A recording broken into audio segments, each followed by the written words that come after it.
120 tribes in the country that practices their culture and customs within Tanzanian societies and communities. Almost 120 tribes resembles in some ways of their culture according to the places, languages, and the interrelationships between them. For example, some tribes living in the same or alike condition share the economic activities and the means of production and some of the products. Despite of having as many tribes within the country as I mentioned, in Tanzania, we share or we live in peace and harmony, sharing most of our properties, such as land, belief, food, traditional dances, music, and arts. For instance, when we take a look on different tribes in Tanzania living alongside Lake Victoria environment, they share the same food and same belief. We have, for example, the Haya in Bukoba that love matoke and meat. At the same time, we have some Jita in Musoma loving cooked banana and fish. And the same thing happens in Uganda and Rwanda, where matoke is among their cultural food. Another example of cultural activities sharing in Tanzania is our traditional dances and how they resemble and differ in some places to some extent. In Tanzania, we have about 130 languages that are spoken, and most of them are from Bantu family. Swahili and English are the two official languages in Tanzania. Discussions. Yes, 1 minute. Hello? Yes, 1 minute. 1 minute? Yes. Okay, thank you. Let me finish up. Of course, Kiswahili is one of the most powerful tools for unity and peace in Tanzania. Our independence as most common language in our societies. The most of all Tanzania literature is Swahili.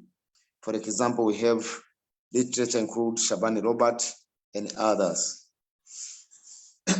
The territory of Tanzania is home of some of the world's most important archaeological excavation and their scientific interpretation. For example, the Vai Gorge and the others. We have also we have Bagamoyo Museum that reveals the history of slave trade and their roots from Congo, Kigoma, Bagamoyo, and before slaves are sold and transferred to other markets and as business. Thank you. My time is not enough. We continue today. Thank you for listening. And I am because we are. Thank you so much. Yes, thank you very much, Brother Edwin Chamba from Tanzania. Thank you for that wonderful report. And we are also live on Facebook.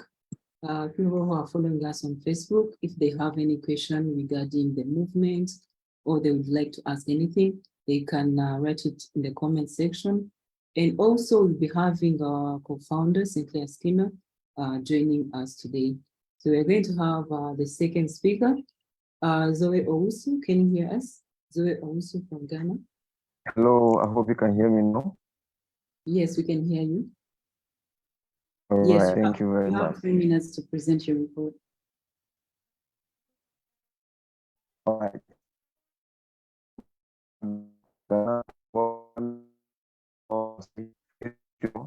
For other people, not for me to present people from Ghana, West Africa, and Africa over the world.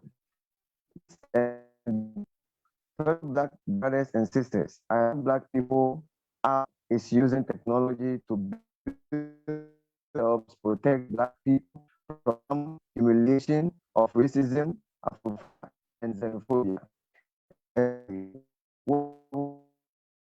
A new environment.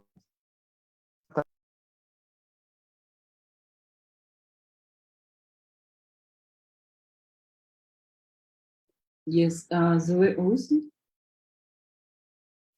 Yeah, I think he's having some issues with the network. We are going to have the next speaker, our brother Isaac Wani from South Sudan. Brother Isaac, can you hear us? You can unmute yourself.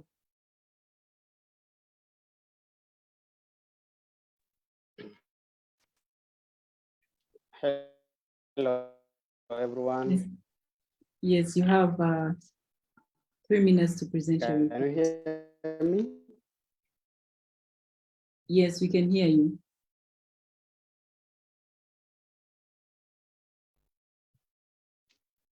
Yes, we can hear you. You can start.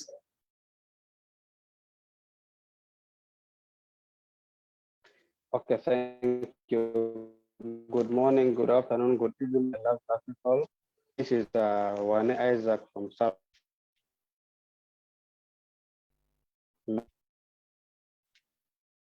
Hello. Yes, we can hear you, Isaac.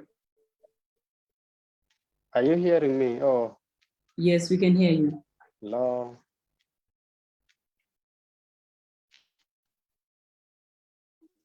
Hello. Yes, we can hear you. Okay.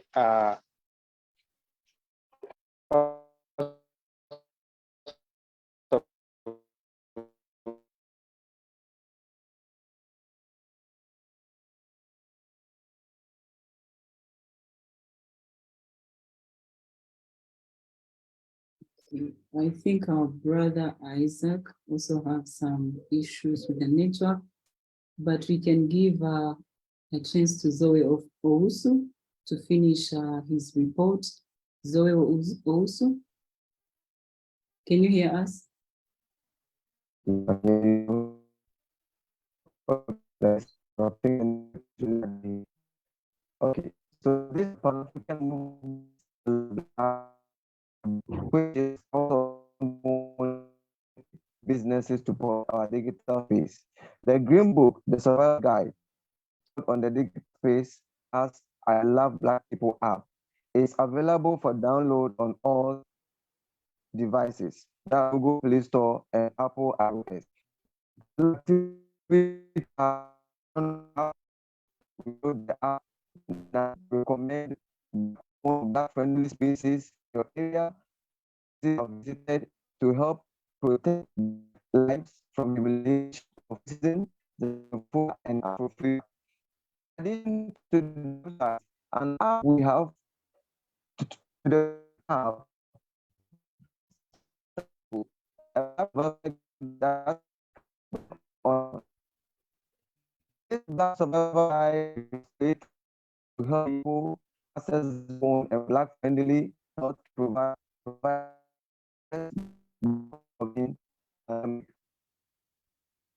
on of Ghanaians, we warmly celebrate and wishes to honorable Sorry, brother, on the your network is very low, like we can't hear you. We are going to have our next speaker, Ferizado Rite from Mozambique. Brother Rite, can you hear us? Yes, I can hear you. I don't know whether you can hear me. Yes, we can hear you. Welcome. You have 3 minutes to present your report. Thank you very much. It is always a pleasure to be connected to good people. I love Black people family. My name is Felizardo Wright from Mozambique. I'm based in Maputo. I'm going to share my reports. So Mozambique is a country in Africa, east coast of Africa. We border Tanzania north, Malawi, northwest, Zimbabwe, Zambia, South Africa. So these are some of neighboring countries. So Mozambique got independence from Portuguese colonial domination in 25 June 1975. So it is a multi-cultural, multi-ethnic country because there are around 22 ethnic groups speaking different languages. And I think this is good because we appreciate our linguistic diversity and also we appreciate our ethnic and cultural diversity. And because of this, the country being multicultural, after independence, our forefathers implemented anti-racist, anti-tribalism, anti-tribalist, and anti-regionalism policy. So regionalism, tribalism, racism is not allowed. And I think it has yielded tremendous success, because we, as we speak, we are able to work and live in a part of the country without being discriminated based on your origin, or based on your race, or based on your cultural beliefs. So now I'm going to share a bit about the political situation. I must have mentioned that the country became independent on the 25th June 1975 from Portugal. But soon after independence, there was a problem within the Mozambique Liberation Front movement. So among themselves, there was kind of... Yes, you have 1 minute left. Okay, thank you. We've been a democratic country starting from the end of Civil War in 1992, and we had our first election 1994. So since then, we have held 5 elections up to now. Our economy based on agriculture, but there are also many other resources, minerals, and we have the largest LNG gas deposits in the country, rated as the largest in sub-Saharan Africa. I think tourism is one area, but I will continue the report next lesson, next week, if we... Yes. Yeah. Thank you. I thank very you. much. I am because you are. That was our brother Ferizado Raite from Mozambique. Up next, we're going to have our brother Shahid Kasim from Ghana. Yes, brother Shahid, can you hear us? You can unmute yourself. Yes, madam, I can hear you. Yeah, good afternoon Yes, to my fellow you have contingents. 3 minutes to present your report. Thank you very much, madam. Good afternoon to my fellow African contingents on this novel platform. I'm Kasim Shahid, representing Ghana today. In 1957, the Gold Coast became the first sub-Saharan colony to become an independent nation under President Kwame Nkrumah, who had led the fight for independence. Nkrumah was a Pan-Africanist nationalist who saw Ghana's independence as crucial for the entire continent of Africa. As the Gold Coast officially gained independence, Nkrumah declared the independence of Ghana is meaningless until it is linked up with the total liberation of the African continent.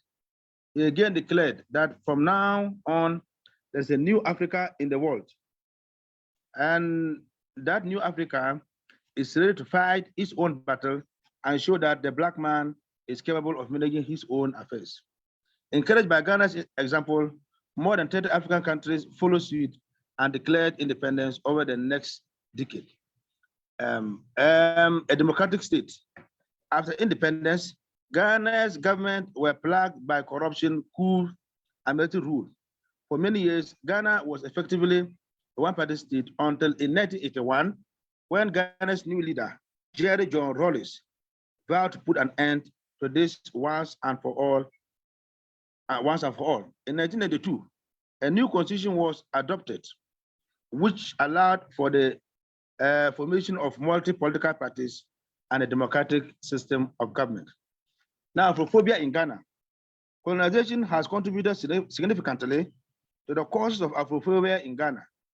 During the colonial period, many Ghanaians were subjected to widespread exploitation, segregation, and hardship. After the country gained independence from British colonial rule, the country still faces high unemployment, poverty, and severe economic challenges. This Yes, has 1 created minute left. This has created unhealthy competition on the limited resources and jobs, which has sometimes creates conflict between the citizens and other African nations. Now, the spirit of Pan-Africanism is necessary tool that can help combat Afrophobia in Ghana. We need to have absolute control over our educational system so as to instill in our youth the spirit of unity, togetherness, and equality among Africans. There is the need for Africans and Afro-descendants to reclaim ownership over the narration of our own history and revive our cultural identity to strengthen shared aspiration to achieve African unity. Now, our current president is Excellency Nana Addo Akufo-Addo, and the country is now seen as a shining example of economic recovery and political reform. In fact, Ghana was recently ranked the second most peaceful country in Africa after Mauritius. Thank you very much for the opportunity. I am because we are. Thank you very much, Brother Shahid Kassim. I am because we are. Thank you for that wonderful report. Up next, we're going to have our brother, Peter Mwanza from Zambia. Yes, Brother Peter, can you hear us? You can unmute yourself. Hello, Madam. Yes, can you hear me?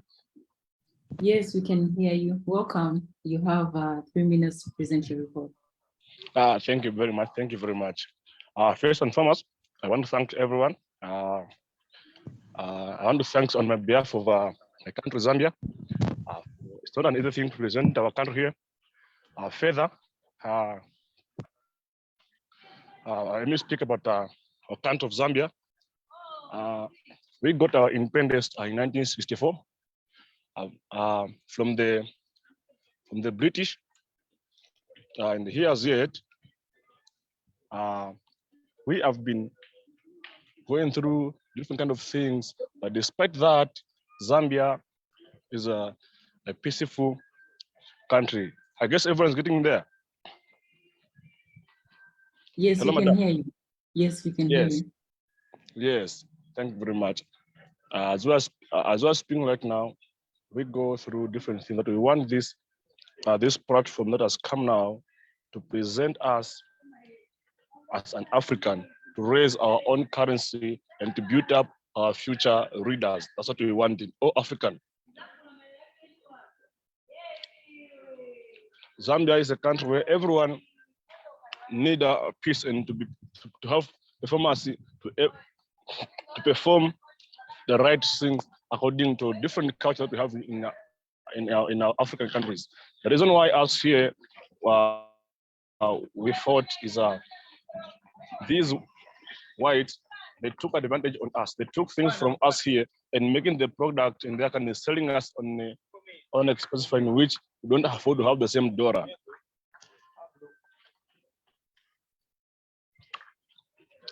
Well, I would like to say Zambia is a country of peace. It's a country, despite being a high cost of living, African, we need to have peace whenever we go, whenever we move. I am presenting this country of Zambia on behalf of the entire leadership, the political leadership in which is so poor now. Sorry? Hello? You have 1 minute left. Oh, thank you. Yes, 1 minute. Okay. Further, let me say about the political issue in our country. The political issue is too down because our future, the leader that we have, they only rely on white people.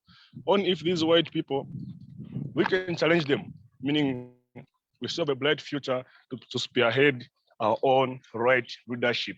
What we need is spearheading the country and all African nations. Not only Zambia, but the all African nations. That's what we want as Africans. Thank you very much, Madam. Yes, thank you very much. That was our brother Peter Mwanza from Zambia. Thank you for that report. Up next, we are going to have our brother Fon Tekwe. Yes, brother Tekwe, can you hear us? You can unmute yourself. I can hear you. Yes, you have 3 minutes to present your report. Thank you very much, my fellow Africanists. It is my pleasure once again to humble myself at your disposal before your hierarchies. So thank you very much for this opportunity. I'm called from Tekwe. I'm presenting from Cameroon on behalf of my fellow Cameroonians. So I am currently in Boya, a town in Cameroon, where Cameroon's tallest mountain, and second tallest in Africa, after Kilimanjaro in Tanzania, is found. So Cameroon, as we all know, is Africa major in terms of resources and cultural diversity. And you know, Cameroon also is a bilingual country, and it is made of the French speaking side, which is the majority, and the English speaking side, which is the minority. Yeah, Cameroon, the French speaking side, got its independence on the 1st of January 1960 under the auspice of the French or France. And the English side of Cameroon got its independence on the 1st of October 1961 by joining or by integrating with the Republic of Cameroon, because in 1960 the French-speaking side of Cameroon got its independence, and the name La République de Cameroon was given to it as its official name. So the English side of Cameroon, which got her own independence the following year, that was on 1st of October 1961, and joined Cameroon. So it was called the Federal Republic of Cameroon until 1972, where a referendum, so-called, was conducted, and the federal status was obliterated. So it now became the unity state of Cameroon. That's Yes, why, brother, you still have 1 minute. thank you. That's why we have one and indivisible Cameroon today. So time is not on my side, but I will say, I think all of you, you know, the current situation we have been facing in Cameroon now for over the past 6 years, which is a civil war, I may say, that is being fought between the two sides of Cameroon. That's the English minority and who feel marginalized, and the French majority. So far we have been hoping on the international community, Switzerland, UN, and even the mediation of Canada to help ameliorate this condition, but to no avail. So we have come to realize that only Africans can solve the problem of Africans, and no other mediator, especially when it comes to overseas or beyond Africa, because what they want to see us is to die, not to live. So thank you very much. We hope and we all trust in God, and we believe that one day all these problems that we are facing that are skyrocketing us will completely be eliminated by us and nobody else. So thank you very much for your time. I am because we are. Yes, thank you very much, Brother Fontekwe. I am because we are. Thank you for that wonderful report. Up next, we are going to have our brother Sese Mohammed from Gambia. Mohammed, can you hear us? You can unmute yourself.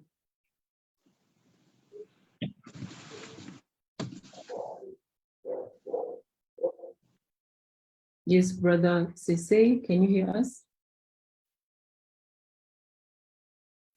Yes, I think they are having some network issues. We are going to have next our brother Howard Lungu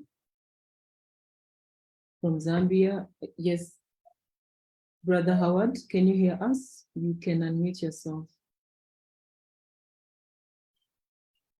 Yes, I can hear you. Can you hear me? Yes, we can hear you. Welcome. You have 3 minutes to present your report. Thank you so much. I love Africa. It's a beautiful continent. I come from a country, Zambia. We got our independence in 1964. Just to be quick, I think I wanted to focus so much on Africa as saying no to foreign aid, because one thing I've seen that is holding Africans enslaved is the issue of aid. But looking at Africa as a continent, I think we are able as a continent and as a people to organize our own resources, just like the previous speaker said. African problems can only be sorted out and be solved by Africans. And other thing that I wanted to actually to bring on board is that we, the younger generations, and those that are coming behind us, I think we that are up now, we should be there to stop the evil that our predecessors have been passing on, from the previous generations. I think if Africa is to rise and thrive, we need to change the way we do things, the way we do things, because if we're going to continue on the same trajectory, I think it's gonna be very difficult for us to rise and to thrive as Africans. But just like the previous caller said, and I quote his words where he says, African problems can only be sorted out by us Africans. So my appeal and my plea to every one of us that is live right now, I think it starts with us. It can't start with the people, the next person, but that's to start with us that are here right now. Thank you so much. Yes, Hello. thank you. Yes, thank you Can you very hear much. me? Yes, we can hear you. Oh, We thank can you hear so much. Yes, thank you so much, Brother Lungu from Zambia. Yes, I am because we are. Thank you for that wonderful report. We are going to have our last speaker, Mohamed Sese. Yes, Brother Mohamed, you can unmute yourself. Thank you very much. My name is Mohamed Sise, a presenter from the Gambia. The Gambia, as we all know, Gambia is a peaceful country, and citizens are really enjoying it before, but now is different due to certain things. First of all, the common problem that we are facing in Africa here, particularly in my country here, is the politics. Now, politicians are using the politics as a tool to divide people in this country, when actually we are all from one people. We are the same people in this country. And this politics we are talking about is the same problem that we are having in our neighboring country. You know, our people are here and they will be arrested by our neighbors. They will be taken from the Gambia here to Senegal to be jailed and to face justice because of the fight that is in between themselves, between Senegal, the other part of Senegal, and the Casamas. And as we all know, this thing is affecting us. It is really affecting youths. There is a lot of chaos concerning about this issue. The second things I would like to talk about it is the unemployment. The unemployment rate is too much in my country. And I think that we, the African people, we, the people of this country, should make sure that we deal with this issue because it's very important and it is key. No matter what you are doing, if you are not earning anything, you cannot develop anything, rather your neighbors. So I can say our main problem in Africa is a leadership. And as we all know, a leadership also is a reflection of ourselves, how we interact, how we speak, how we talk to people, how we sensitize them about various problems concerning about African youths. And the third thing is the migration. You know, if youths are not employed in a particular place, you know, they have to migrate from that land to another land. And I have been talking about this thing. If you could remember, I spoke about it my last presentation. Migration is really affecting youths in Africa. It is really affecting particularly West African youths. Our able men who should work for these nations are the people traveling all over from Africa to Europe by using Mediterranean Sea. Some are lucky to be there, but some did not make it. And due to that, we lost a lot of youths who are meant to be our presidents, who are meant to be our governors and other prominent people in our countries.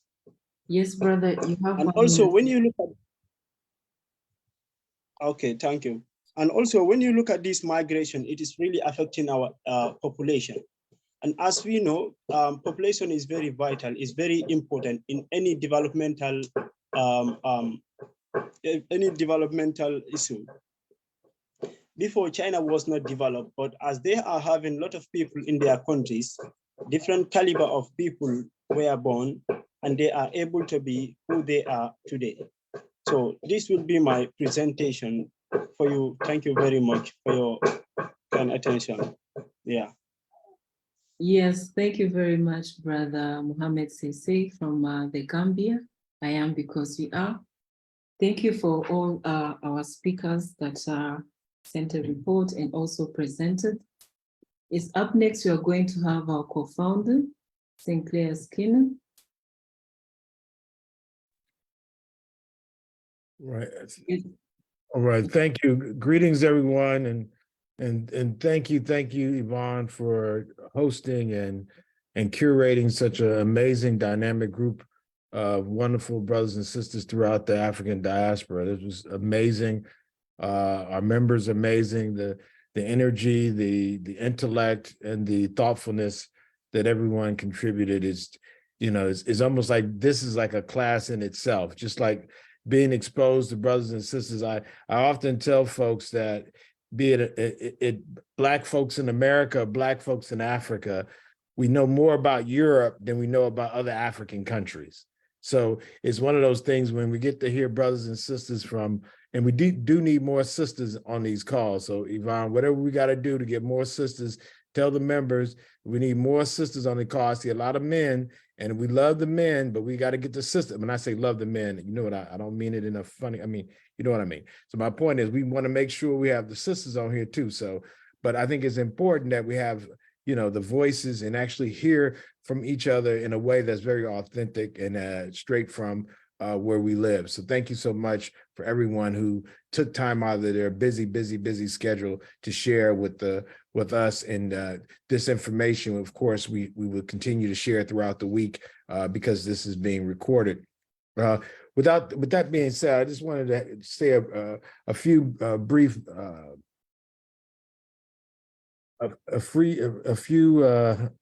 so we weren't being recorded. Well, it is what it is. Okay, so I think one of the things that's important is that we start this because we have so many new members coming in, giving context, and I've heard from your members throughout the week in our WhatsApp group. So I took something that Kwame Ture, a famous Pan-African, and I wanted to quote him before I started. And this quote is a discussion about the issues that we face as Africans throughout the diaspora. It says, anytime you make an analysis of an oppressed people in any aspect of their lives and you leave out the enemy, you will never come to a correct analysis. On the contrary, you will blame the oppressed for all their problems. Even if one were to talk about drugs in our community, if you just talk about drugs, you are not talking about the enemy. You are not making analysis at all. If you haven't brought into the question who brings the drugs in, why the drugs are brought in, and for what purpose they're brought in, you will never understand the problem at all. When we speak of the condition of the African masses, we begin with the enemy of the African masses, especially the racist capitalist system in the United States of America. Now, Kwame Ture said that in the mid 90s. And I say that because I oftentimes have folks talk about the different African leaders and the cause of our issues in Africa and in our community. And we always talk about leaders. But I've decided to push back on that more. And I tell people, Africa has the best leaders in the world. We've had the best leaders and we will continue to have the best leaders. The unfortunate part of it is our leaders get assassinated. Now, as much as I've heard African people, we get upset about what's going on, none of us is going to Europe and doing anything to their leadership.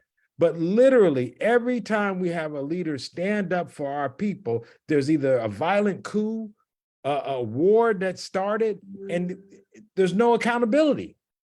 So again, when we start talking about our leaders are probably not only the best because of just the record. I mean, Kwame Ture, Chamorro Machel, Thomas Sankara, like we could go on and on. We've had the best leaders in the world history, but they all get murdered and we do nothing. We stand by and literally Muammar Gaddafi murdered, nothing. So now we'll then say to a leader, oh, our leaders are bad. Well, wait a minute now. Now, if the leader stands up and fights for us and they start attacking them, what are we gonna do? We're gonna do nothing. Now, so okay, I don't want us to do nothing, but I just want us to have a real analysis of what is going on here. We're not operating in a vacuum. Our leaders are amazing. They're dealing with some of the most difficult circumstances that they find themselves in with leadership. If you look at the Sudan right now, we don't make weapons in Africa. We don't make bullets in Africa. We don't even make the uniforms that they wear in these militaries.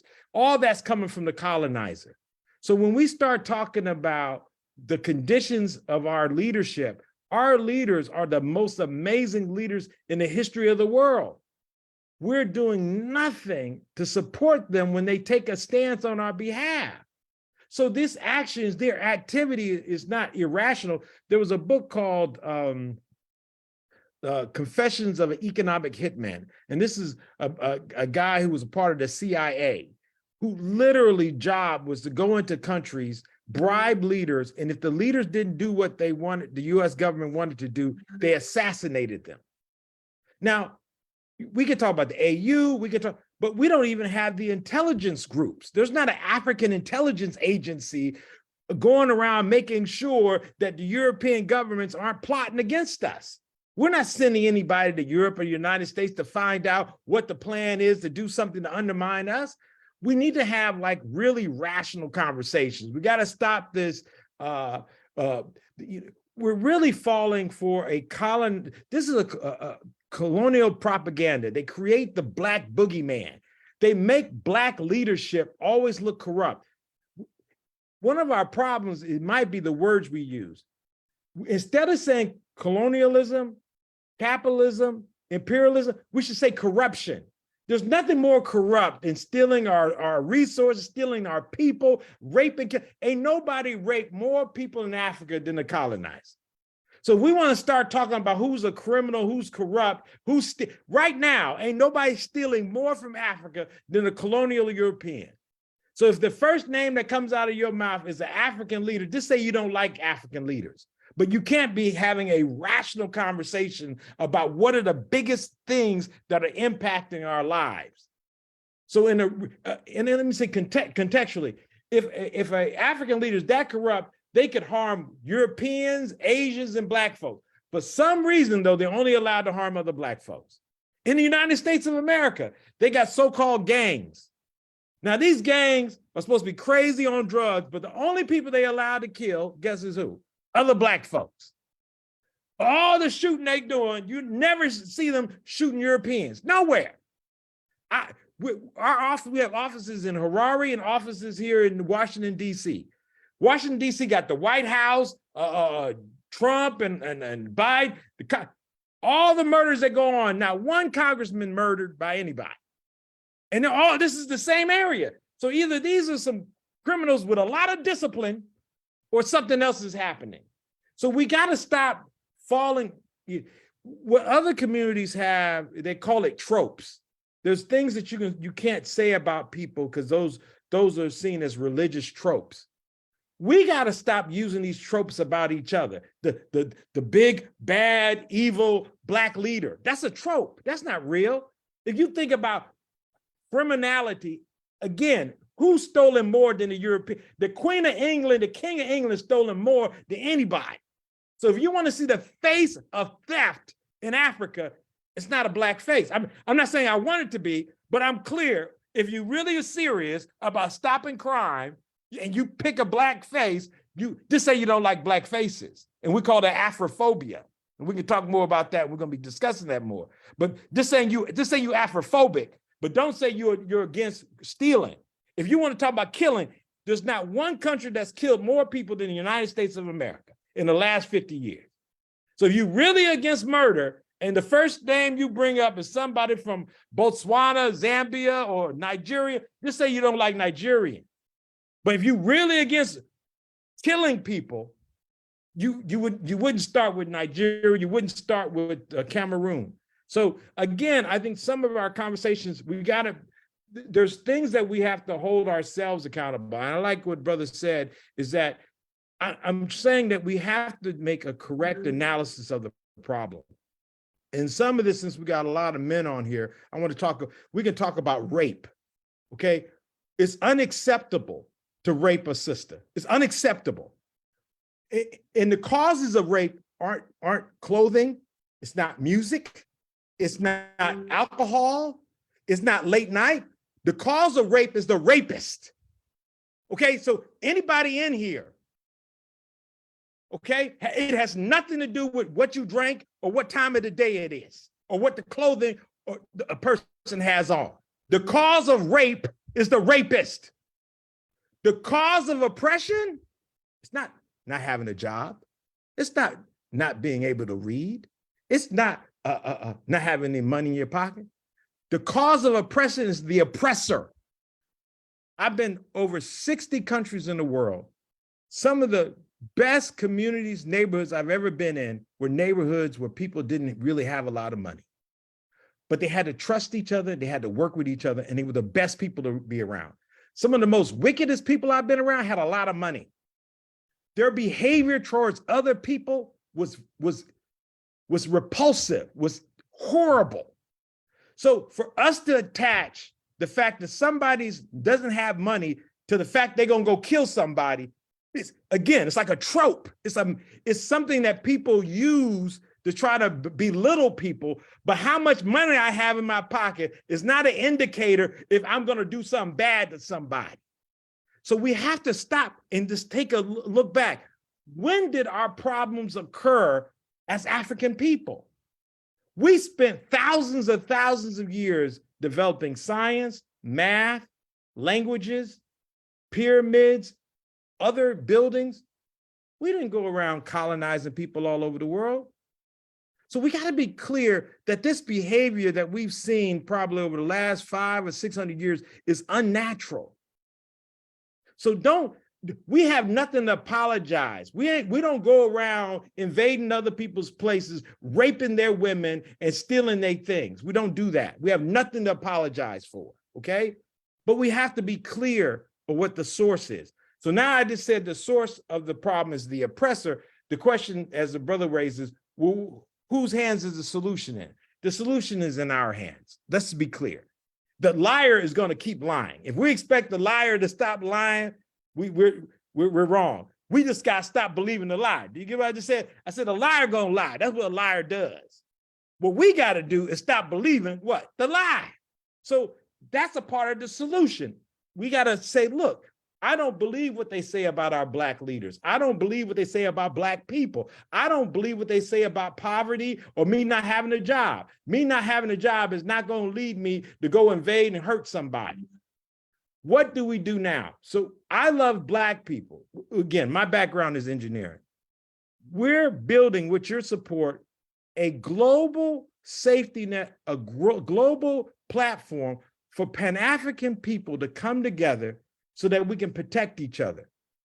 When I say protect each other, we're asking everyone to identify safe places, no matter where you are in the world, in 8 categories: healthcare, finance, legal, beauty, education, childcare, transportation, places to sleep, and places to eat.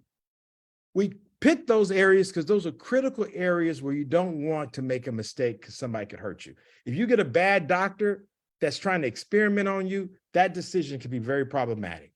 If you go someplace, close your eyes, and they try to come get you, that's a bad place to be. If you're in a legal situation because they got racist laws, Afrophobic laws, you need a good lawyer. You don't need a racist lawyer. You need a lawyer that's going to respect you as a human being. We're asking everyone to download the app and use that as a tool to empower yourself to help us map out the Black-friendly places throughout the world. We know we can't wait for the racists to stop being racist. We can't wait for the colonizer to stop being a colonizer. But we can connect with other brothers and sisters throughout the world who have an interest in our dignity and respect and value us as human beings. We can connect on that. So that's one thing. Another thing that we're doing right now, because of the COVID, we weren't able to do as much on the ground as we had started before COVID. We need your help in organizing in each one of your cities. And that organizing is online as well as in person. Everybody doesn't have the resources. And again, we're a startup. We don't have, the money like these NGOs that get money from the CIA and from these other non-governmental.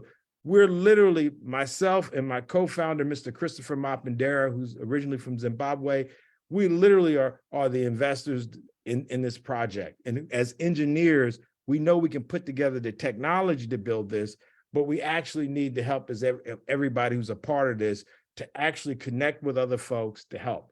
In the community that you live in, there are brothers and sisters from other countries, from other tribes, from other places that literally live in your community. We want to make sure those brothers and sisters are treated with dignity and respect. That's one thing.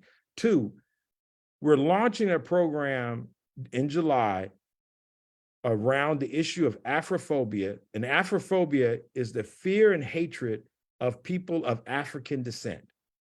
We're starting a project called Love and Protect Our Children. Now, I always hear people talk about young people as leaders, young people. I think that's great. But we're the adults.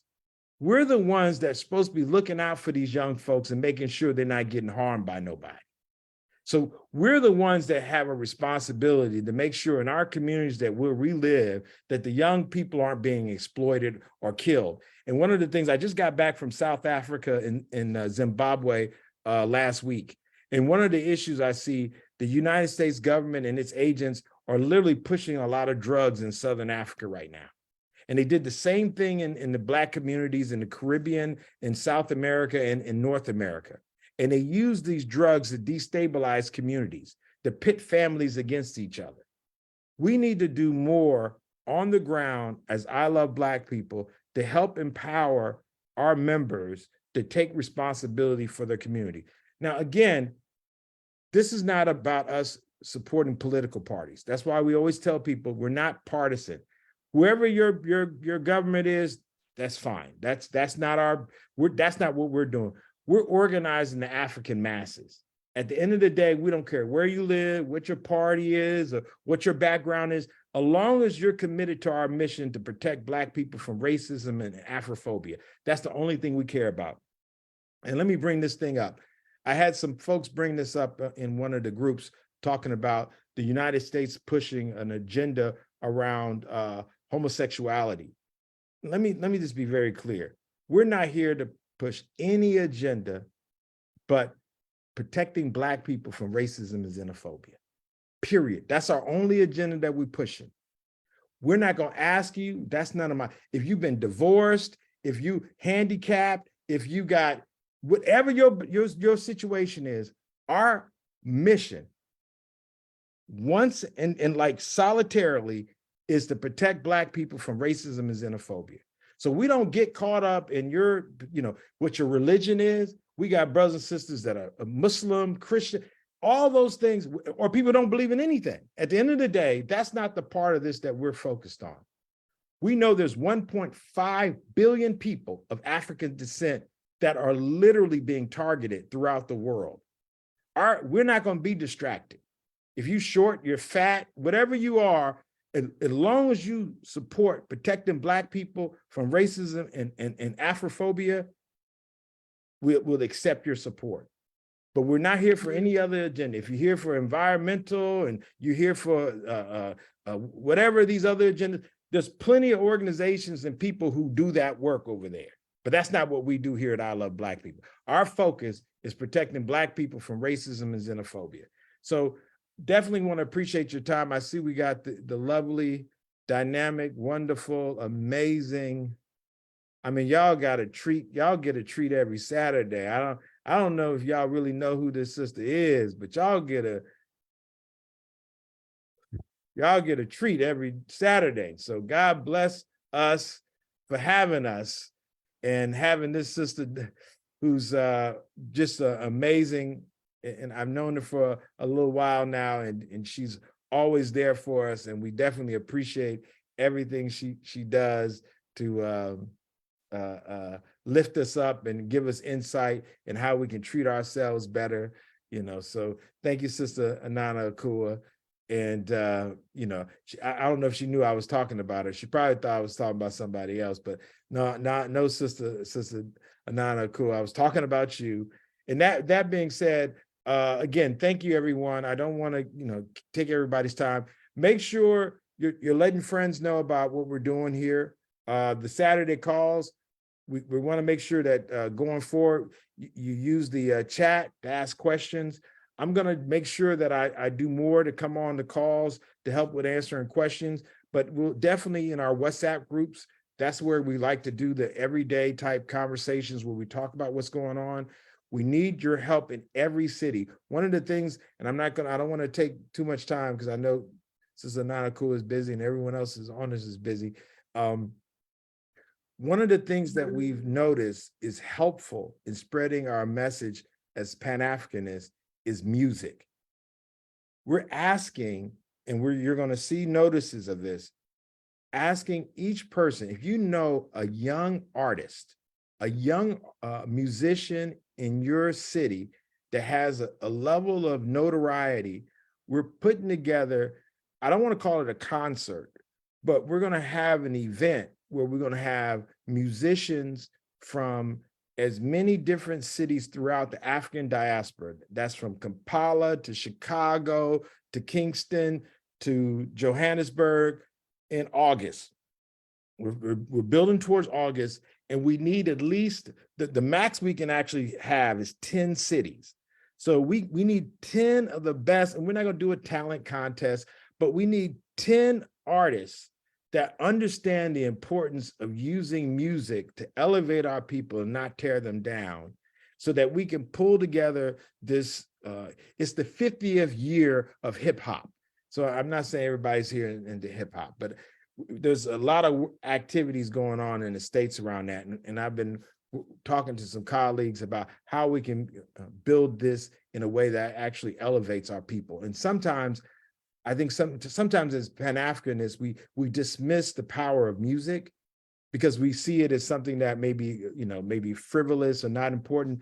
But those vibrations, the use of music is so powerful.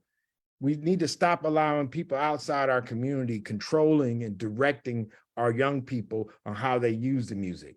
We need to assert ourselves as the adults in the room to make sure that this spiritual phenomenon we call music is being used in a way to elevate and not tear down. So I'm get off of here. I just thank everyone for coming. Look, I see Big Brother Dean Keen on here. So, I probably need to go ahead and tighten up a little bit, but, I just appreciate all the way from Panama, Zambia, like we got to cover. And Sister, look, humbly, Yvonne, thank you so much from Kigali, Wanda. Did I say it right? It's not Rwanda, it's Wanda. Am I saying it right? Wanda? Rwanda.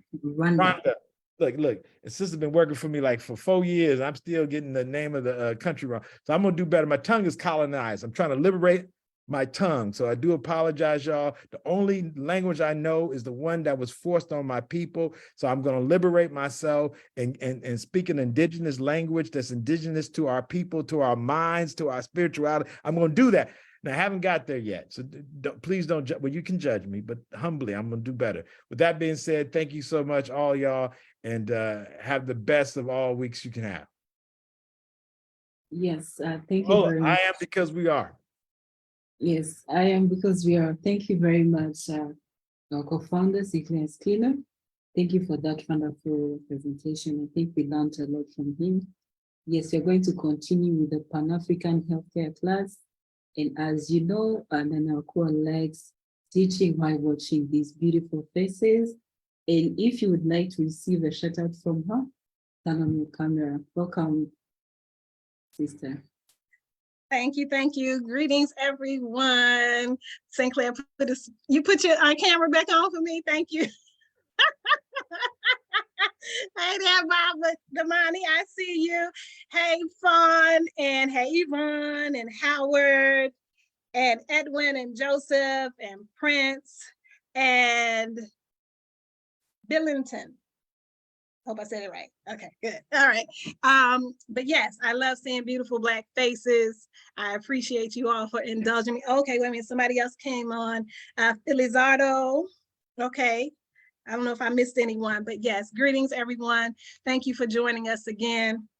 I had a walk this morning, so I mean, thank you for the compliments, Sinclair, but I'm a little sweaty. Not feeling wonderful and cute. Well, I am feeling wonderful and cute. I don't know if I look that way, but but I just could not resist. It's beautiful weather here today, and I just had to get outside, and I kind of made it just in time. So I'm glad you were a little long-winded. So that helped. So that helped today.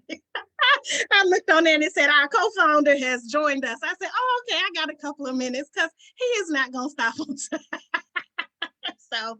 So very good, very good. And I think Nicodemus has joined us from Botswana. Okay, wonderful. And Chibuki, and forgive me if I'm mispronouncing, but yes, thank you all for cutting on your cameras. I appreciate you. So we are going to continue today with our continued discussion about natural remedies. We talked last week about herbs and we talked about essential oils, I believe. So we are going to focus on homeopathic remedies today. And, you know, I'm sometimes challenged with this screen sharing things. So there it is. I think we got it today. Okay, you can see that, right? Okay, very good. I think you can see it. Mm-hmm. Yes. Yes, I have even learned how to see what you can see. Hey, technology is something if you can use it, right? So let's talk about homeopathy. So last week we spoke about different herbs and how we use them. We spoke about essential oils. If I'm remembering the last week, and weeks run into each other these days, but homeopathics differ from herbs because while they are natural occurring substances, they may be plant-based, but they may also be mineral-based, or in some cases derived from insects or animal parts, right? So all natural occurring, but from various parts of the environment or from nature. And we know that homeopathy is what pharmacology is based off of. So we know that a lot of versions of medicines that we have today, some of the more notable ones is like your Senokot, which we know is a derivative of the herb senna, or we know Metamucil is a version of psyllium seed husk. So we know that there are over-the-counter drugs and even prescription drugs that have maybe a natural or plant-based origin, but other things have been added to them. They've been sort of manipulated a bit and may, of course, no longer be natural. So what we focus on here, as you may know, is sort of all of the base foundational natural root plant-based substances. And so with homeopathy, these are medicines where most of the pharmaceutical drugs were derived from, but other chemicals and such have been added to them. So I want to use this handout to just highlight some of the more 10 common homeopathic medicines and just sort of make you familiar with them. The reference here, this handout, as you see, was pulled from Stephen Cummings and Dana Ullman. And there is a reference there as to a guide where you can get more details. But they pulled out 10 popular homeopathic remedies. Some other notes I'd like to say about homeopathy is it's natural occurring, but it's taken much different from your typical herbal medicines. We know that herbs, whether in tea form, in capsule form, in tincture or extract form, whenever we're taking them internally, we know we are swallowing them and they have to go through our digestive system. So they, you swallow them, they're in the stomach, they then get processed through to the small intestines and then absorbed into the body. As with everything else, whatever's not used then goes to the colon or the large intestines for removal from the body. Well, homeopathy is used or taken sublingually. So it is placed in the mouth, under the tongue, and absorbed into the body through the mucous membranes in the mouth. So it gets a more direct delivery into the body through the bloodstream. So we're not swallowing it. It doesn't have to digest. It is a more direct delivery into the body. So for that reason, homeopathy can be more powerful and more immediate than herbal medicine. Usually you'll find homeopathic remedies in pellet or tablet form. You may also find it in liquid form. Either way, you're always going to place that medicine under your tongue, let it dissolve, and then it is absorbed into the body. Usually with that, you're going to be mindful of whether you've eaten. You want to give at least 30 minutes apart from eating or drinking anything, brushing your teeth. You want to have given time so that there's nothing in the mouth, no fragrance or scent, no remnants of foods. You want it to be on what we call a clean mouth, okay? So it can be a little off-putting for some people to use homeopathics because there are these rules, but I promise you they can be more direct and more potent, so it's worth it. Usually it's sensitive to strong aromas like peppermint or anything in the menthol family. So peppermint, wintergreen, spearmint, those types of things are too strong. So you won't get the full effectiveness of homeopathy. So that's another kind of rule that you might have to follow to get the best use of your homeopathics. But again, it's well worth it. They're easy to take. And even though I've been an herbalist for 25 years, my own children have taken to homeopathics more so or more easily or readily than herbs, because it is easy to administer to toddlers and younger children. It's easier to administer to seniors or elders. There are some people who cannot swallow easily overall or in certain circumstances. So homeopathic remedies end up being a really easy, direct way to heal the body. So let's go through a few of these homeopathic remedies. So if you see the first one here, let me enlarge this a little. So the first one here is Allium cepa. So this is, as you see, naturally derived. This is plant-based. This is from the onion. And because it is also known, the onion itself, right, as tearing the eyes, right, or causing nose dripping, this is what, in the right dosage, it will help counteract.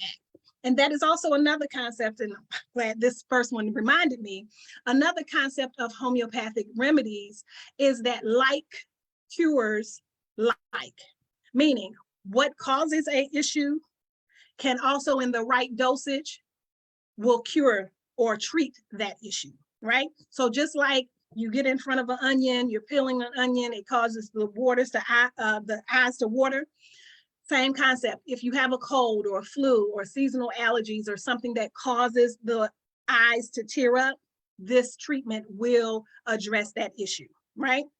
So it's commonly used for the common cold, hay fever, any of these conditions where you have nasal drainage, watery eyes, things of that nature, allium is going to be great for. The next one is arnica. This comes from the mountain daisy. Again, another plant-based remedy. So this is great in sports medicine for first aid because this is used for shock and trauma from injuries, right? So if you need to reduce the pain of an injury, if you need to increase the healing process of an injury, arnica is going to be a good option for you. So your athletes, this is going to be a good option for you to have on hand in case there's any sort of injury. But also, like me, if I went out walking and if I'm not used to it and there's been a break in exercise and there's some soreness or stiffness or pain from utilizing muscles that I may not use every day, this is a remedy that's good to have on hand. You can take it internally, and as you see listed here next, there's also an arnica topical cream that you can use topically for pains caused from strains or strains on the muscles from overexertion. Chamomilla, or derived from the herb chamomile. This is a good one if you are having trouble relaxing or getting good sleep. This is popularly known as a remedy for babies, especially children who are having trouble sleeping, they're teething, or they have colic. This is one of those remedies that we would give our babies. But also for adults, if we are stressed out, if we are having some emotions that are causing us to get upset and not be able to relax and not be able to sleep, this is good also for adults. I will say this is not a remedy I would typically use because it is kind of mild.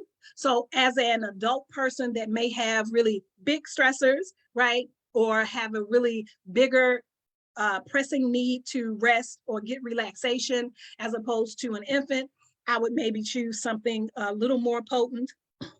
But this is most popularly used for children, babies, infants, toddlers, all the same. For the children that we might consider hyperactive, that, are all over the place or just need, some help, this would be something to do. I remember the first time I took my firstborn on a plane to avoid any of the issues with the in the ears or just the unsettledness of the going up and then the landing. I fully intended to put her to sleep. So I used this particular remedy for that so that she could just rest comfortably and sleep the whole flight. And it worked wonderfully. We were only going to Atlanta. I'm in Maryland. So from here, that's an, hour and a change, maybe 2 hours. So it's not a long trip, right? So that is usually how that's used. Hypericum, this is also plant-based. This is the St. John's wort herb. So this is good first aid if there is a nerve related injury. You smash your finger in the door or, some other injury where there's nerve pain or shooting pain. Hypericum is excellent for that. We know that St. John's wort itself is most popularly known as a cure for depression. So also this will help calm you down. This might be a better option for an adult person that is having some mood issues or some depression issues. It can also be used for that. But for this case, they're highlighting how it helps with nerve pain. Ignatia, this is also a plant-derived one. This is good for psychological or psychiatric issues. So major issues, major depression, anxiety, acute grief. So if you are full swing into a grieving episode due to a loss or an accident or some other traumatic incident, Ignatia is excellent for that. And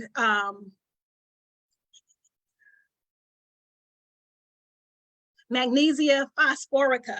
This is a mineral-derived homeopathic. So this one is used most often for cramps, including menstrual cramps, but any kind of cramps, leg cramps, back spasms is even used for, but this is a really, really good remedy. They're also talking about some of the other effects that menstrual cramps can cause in terms of the mood swings and how it can help if you have that Jekyll and Hyde kind of thing where you kind of go from one extreme to the other in terms of mood. But this is a very useful one. But yes, any kind of cramping in the body, Mag-Phos is going to be a good option for you. Nux vomica, another plant-derived one. This is good for if you overexert yourself and you need to purge. I think that is the reference to the conventional or recreational use of drugs here. If you've overdrank, overindulged, this will help release. But this is for symptoms of stomach upset, nausea, vomiting. This is one of the remedies that's used for that. If you know that you have eaten something bad, it's not agreeing with you and you need to purge, Nux vomica is going to be a good option for you. And yes, it helps to do just what it sounds like. Pulsatilla, this is wildflower. This is most commonly used in children and women, they say, because I guess we so emotional, but this is a psychological herb or remedy that helps balance the emotional state. A few weeks ahead, we'll talk about flower essences or flower remedies, which also help balance the emotions. This is one of the homeopathic remedies that will also help balance the emotions. Usually for the people who are people pleasers, who are trying to suit or please others, this one is a good remedy for that. Pulsatilla, and all of these do other things as well. Pulsatilla is also good for what they consider sort of weeping wounds, like if you have, say, an abscess or boil or a cyst or something like that, it can also help with that. So know that all of these have other uses as well, but they've kind of highlighted some of the ones that it is most commonly used for. Rus tox, this is poison ivy. And as I said earlier with the onion, we know that what it is used to treat, it can also cause, or what causes it, it can be used to treat it.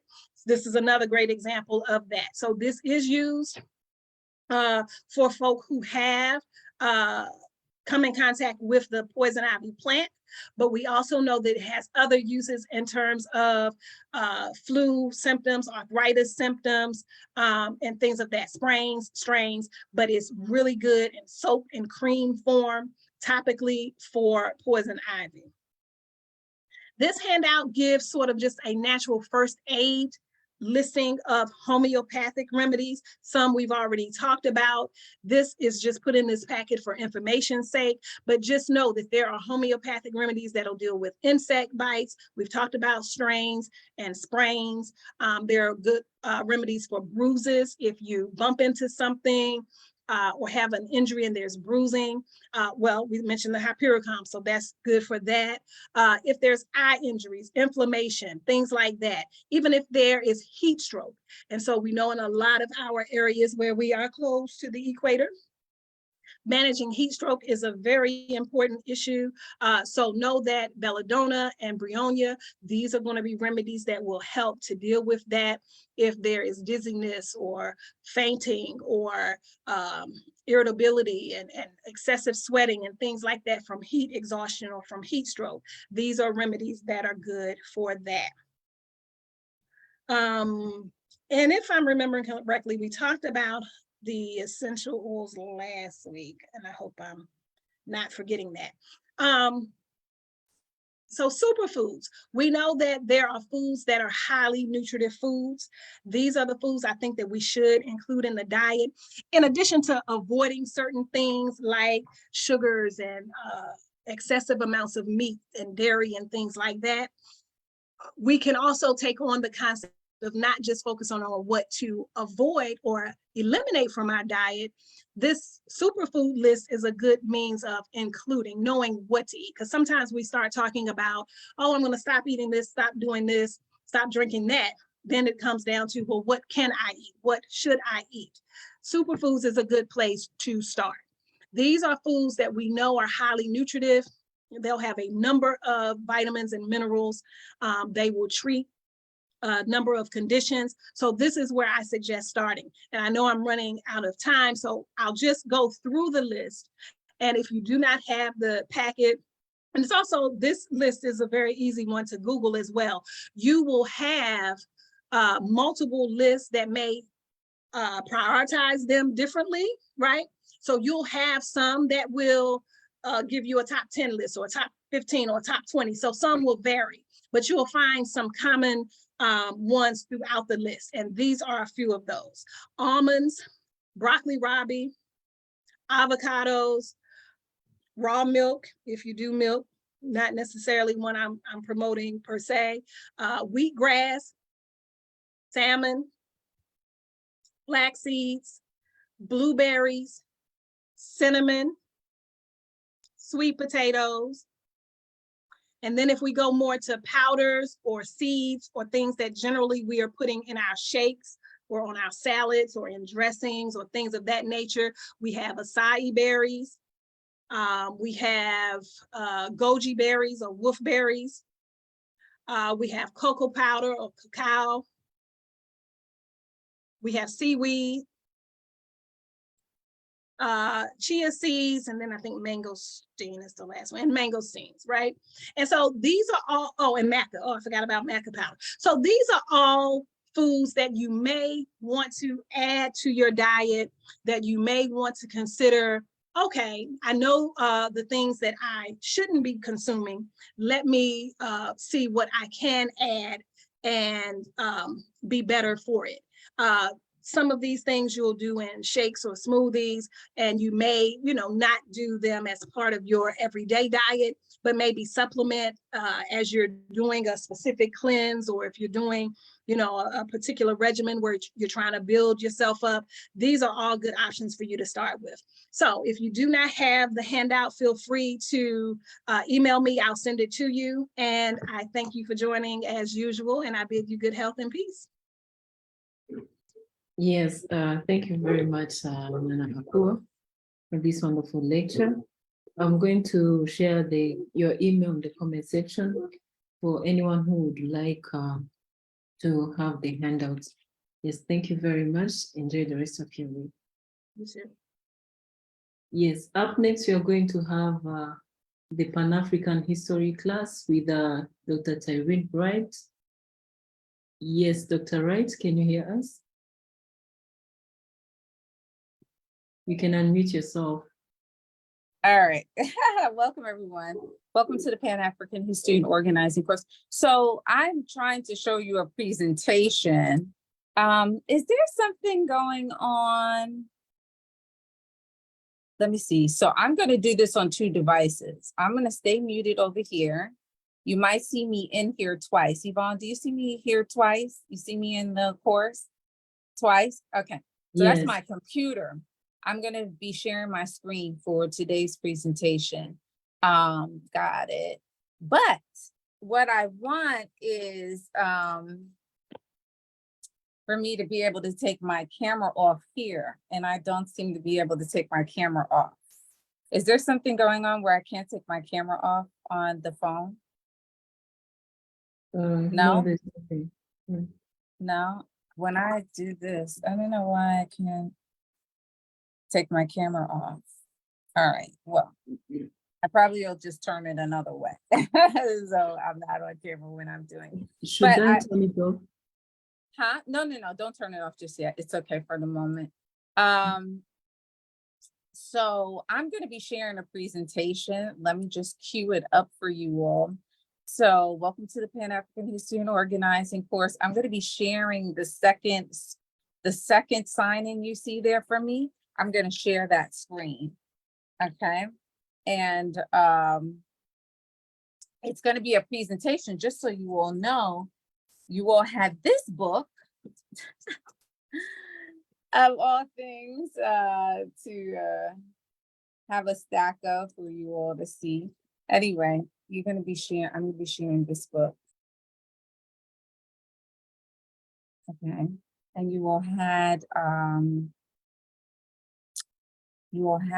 the text in audio form available to you in the course this past week. So I hope you all got a chance to get to it and listen to it.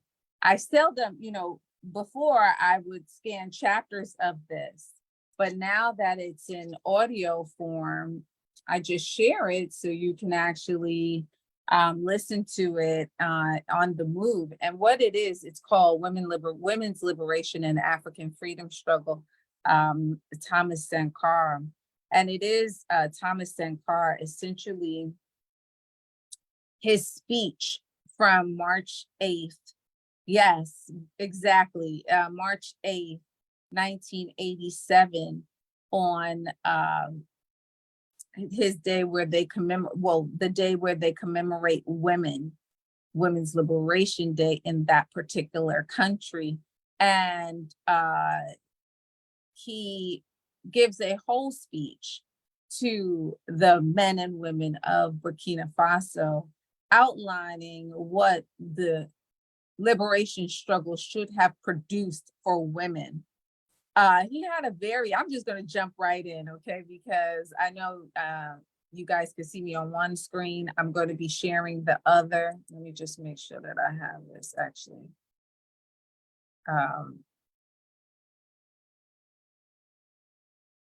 He gave a whole speech. Okay, now look at my technology on the other end is acting up. He gave an entire speech on the liberation of women and what the struggle should have produced for the women of Burkina Faso. And he is very sharply critical. I love Thomas Sankara for the honesty, the brutal honesty, and commitment he had to the total liberation of his nation in particular. And that was inclusive of the women, right? Not supposedly just residing with the men. I don't know who they're talking to in terms of sharing the recording, but so the recording, actually, those of you who are not formally in the course, you can go to YouTube and type in the title of this book, Women's Liberation and the African Freedom Struggle, and you will get the entire text in audio form there. So it's not exclusive to this right here, okay? Our lectures are exclusive to this platform, but it is not exclusive to, the book is not exclusive to this group in any way, shape, or form. So I was getting into what this book entailed, and it is essentially his speech that he delivered on March 8th, 1987. And the crux of what he is speaking about is the fact that the revolution of their country produced certain results for the men. It delivered on the day that they got their independence, but the fruits of the revolution did not produce much of anything for the women who would remain subjugated and marginalized in their country, not any longer by the colonial regime, but by the men who had previously suffered under colonialism and imperialism, French colonialism and imperialism. And so as soon as they threw the cloak of that off, the oppressed became the oppressors, meaning the male ruling class would now become the oppressive class of the women. So the women would become the new oppressed class in the society. And let me just be very clear. If you look at the syllabus, I throw this lecture and this analysis and readings right smack dab into the middle of our course, our seminar, because to be quite frank with you, if I put it at the beginning and I put it at the end, I mean, it's always time to discuss the masses of our people. And yes, the women, for African people and Black people, everywhere we are, women are in the masses, okay? So there was no best place or fitting place to put this lecture. The part of the reason why it's so important is because it is a unique perspective. Thomas Sankar's perspective is that women's liberation and the African freedom struggle, that women's liberation is not separate and apart from our total liberation, but it is an essential part of our revolutionary and liberation process, which is very different from the understanding in much of the rest of the world.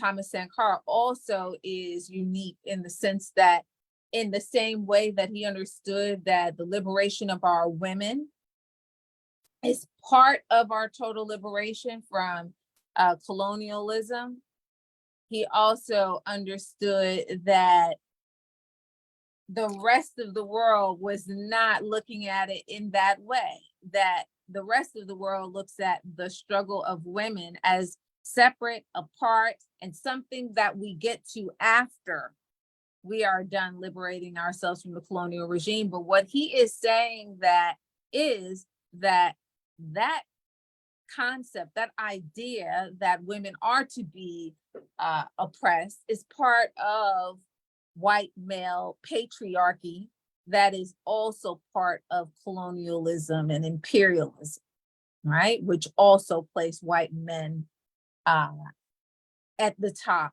and in the oppressive class. So this is part of the struggle, is what I'm saying to you. That's what Thomas Sankara is saying as well. It is not when we get done, we get to the condition of the women. It is the women, the condition of the women are part and parcel of our collective condition and our collective oppression. And so to remedy the condition of women is also to address our collective condition being oppressed and exploited, okay? And I know for sure, as somebody who's been in organized political organizations or who's been involved in organized struggle, that that is not the case in terms of how we tend to look at it, with the exception of the organization that I was a part of, the All African People Revolutionary Party. Most movements and organized efforts think of women as a separate task, or the liberation of women as the separate task.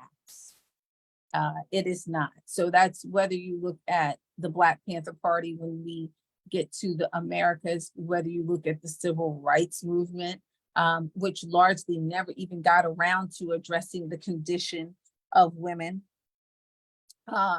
and promote it in many ways, you know, as some of you probably not really ready to hear this, but promoted in many ways the subjugation of women, because the civil rights movement in the United States, largely, you know, led by pastors, really employed this idea, particularly Martin Luther King, and God bless him, but we're going to be honest in our critique here, employed the idea that women should not be in leadership roles, that women should not be visible leadership, even though the civil rights movement was backed and organized completely, right, by a woman named Ella Baker.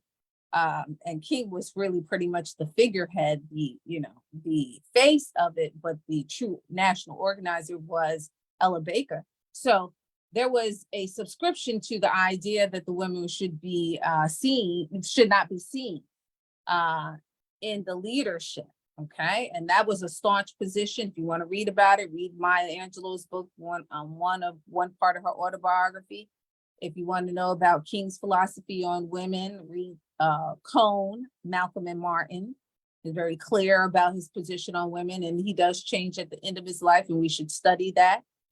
So this is not a negative to talk about it, to critique it, but also on the African continent, what Thomas Sankara is critiquing about his own society and critiquing about his own struggle is the fact that women have been left behind and are now the new oppressed class, and that is unacceptable. So I put a little presentation together that I actually did at Temple University some time ago, back in March, for Women's History Month. And let me see, okay. That I did for Women's History Month. And I'm going to share it with you all because I think it's important, okay? Let's see. So I'm going to share my screen in a second. And, you know, it looks at basically, oh, hold on. It looks at, you know, every aspect of this struggle. And let me see if I can get it to do it. All right. All right, here we go.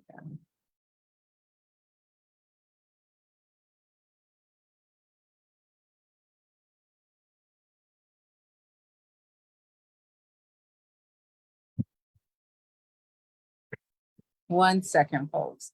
All right, so hold on.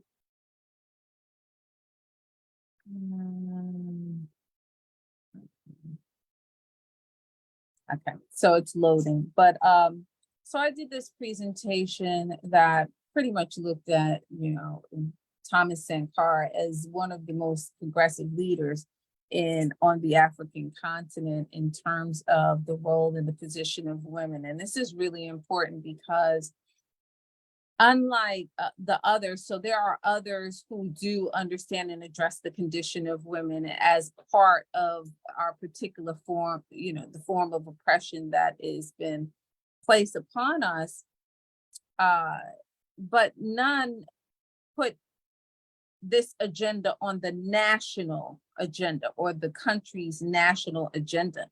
So there are people like, you know, Sekou Touré, who acknowledged the role and the position of women. Let me just, I'm looking real quick to see if I have this book that I use. No, okay, it's not right on my finger. So, but there's a book called The Women in Society by Ahmed Sekou Touré, which is one of my go-tos when I talk about the women in liberation struggles. But while Sekou Touré did theorize adequately about the condition of women, so on and so forth, that was not placed on the nation's agenda. Thomas Sankara differs from, you know, even Sekou Touré and even our beloved, who I love so much, Amilcar Cabral, in the fact that he puts the role and the condition of women on the national agenda. So as he is giving this speech in 1987 on March 8th, he sends the men to the marketplace. And this is a day of respite for the women, for recovery for the women, for rejuvenation of the women. And he delivers this speech, which speaks to every aspect of the condition of women in the country and abroad. Okay, so I'm just going to give you sort of a little bit of the presentation.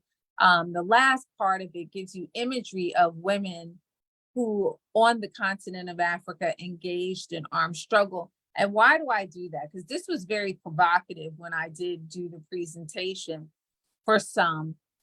This is important because what we should understand about African women and Black women in this world is that we very seldom get to do what we want to do, and we always do what we have to do without fail, okay? Because our communities depend on us. The survival of our community depends on us.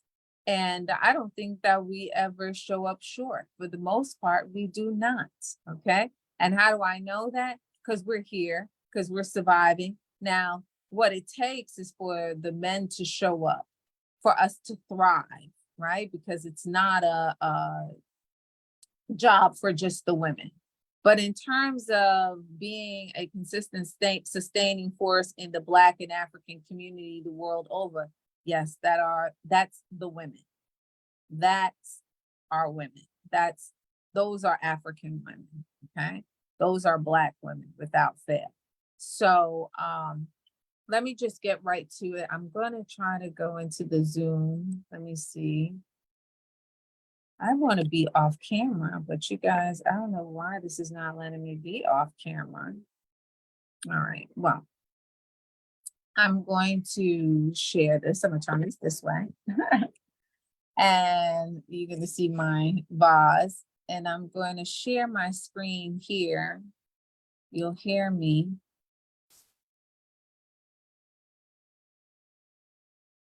You will hear me, but you won't see me on that screen. Okay. All right, I just let somebody in from the waiting room. I hope that's okay, Yvonne. Let me hold on 1 second. All right, am I in here on the Zoom? Yes. The others, okay, I don't Yes. see the second one. Let me see something. Okay, I don't know why I don't see it. Hold on.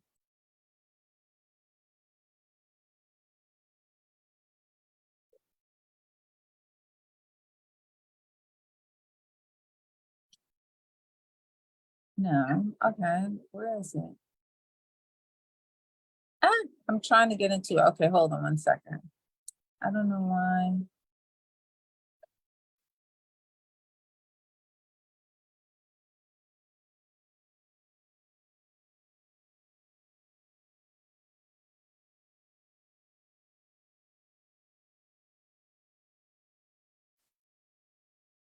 Okay, so I'm in here. All right, so you're gonna give me permission to share my screen. Okay. Let's see. Share screen. Not yet. So guys, bear with me 1 second. All right, here we go.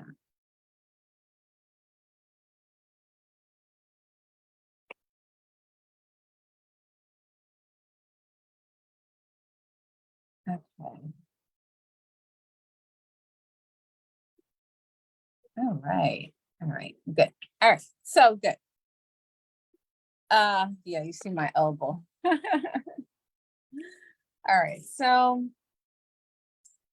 let me just do this. What is this saying? Oh, I don't know what this says. References, external media objects have been provided. Okay, okay.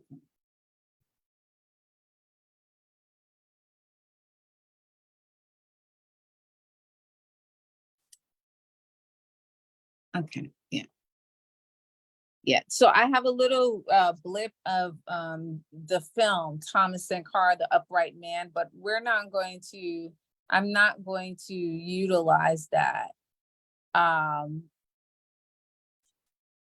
You can actually go to YouTube, or I could actually post the link in our group right afterwards to let you go see the film, but for the moment, I'm not going to use that, okay? But it is embedded in this presentation, okay? So, this is Thomas Sankara, The Upright Man's Philosophy on the Liberation of Women. So this is March 8th. Let me move this console down here. I hate these consoles. Okay. March 8th, 1987 is International Women's Day in the country. And he talks about in this speech that he offers the context of capitalism that we find ourselves in. And he says,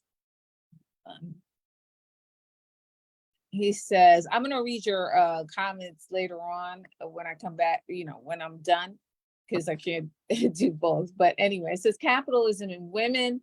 This is part of his speech. He says the women's social oppression was a direct reflection of her economic oppression throughout the ages. Wherever patriarchy triumphed, there has been a close parallel between class exploitation and women's oppression. But the essential features of her subjugation survived and were consolidated both in everyday activity and in intellectual and moral repression. Women shared the lot of the slave, who in slave society was nothing more than a beast of burden with a human face. And so what he's talking about there is that, one thing that we don't tend to acknowledge is the reality that patriarchy, which is very, very much centered in European and Eurocentric culture, comes along with this fallacy that men are at the top of the food chain and the oppressive class and women are subjugated. Now, Black men end up being subjugated in this system as well, but this makes the women essentially property, right? They are economically oppressed as well as socially oppressed, right? So economic oppression. Anything that the woman does, meaning as the keeper of the household, as the sustainer of the family, very often is generally devalued, right? So we know, I don't even have to debate with people about the difference in pay for women, but along with adopting patriarchy gives you this idea that the woman's role is just here, right? And that is economically undermined. So she is slated to under-earn, slated to not produce in economic terms, all of that. And that condemns women very often to poverty. Now, what happens when they're in poverty and they are still bearing the brunt of taking care of a family with or without a man, right? So this is what he's highlighting. And this is in African society. So we can't just say, oh, this is the Western world.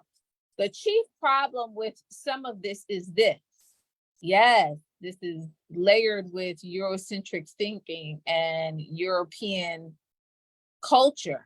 However, it has been imposed on African people, and it has post-colonialism been internalized by African people, right? So that there can be no Europeans in sight, but we are practicing a culture that does not serve us, okay? That's just like with racism. We don't have to see white people for us to know that racism is alive and well, okay?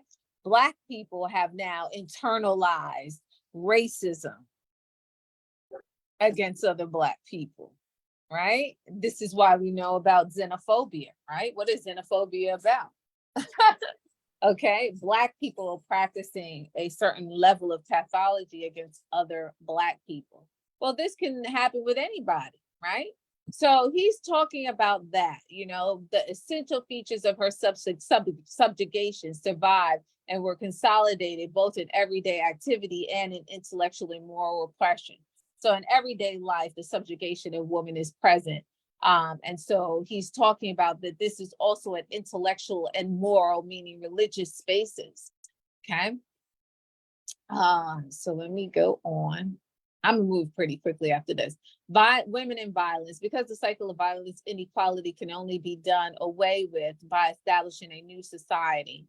The global condition of women, the condition of women is therefore at the heart of the question of humanity itself, here, there, and everywhere. The questions are thus universal in character.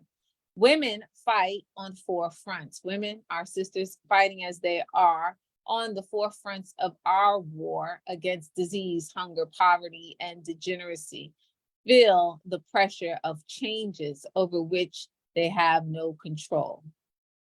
Women as tools. Woman is the pillar of family well-being, the midwife, the washerwoman, cleaner, cook, errand runner, matron, farmer, healer, gardener, grinder, saleswoman, worker. She is labor power working with obsolete tools, putting in hundreds of thousands of hours for an appalling level of production. So this is all in the context of Thomas Sankara's speech that he delivered on March 12th, Women's Liberation in the African Freedom Struggle in Ouagadougou, the capital of Burkina Faso. Okay, so these are just some highlighted points that he makes. This is the documentary, Thomas Sankara, The Upright Man. I'm not going to play it because I don't want you to get any strikes. I know how this works by now, and I would want to share more than I think I can share here. I don't know.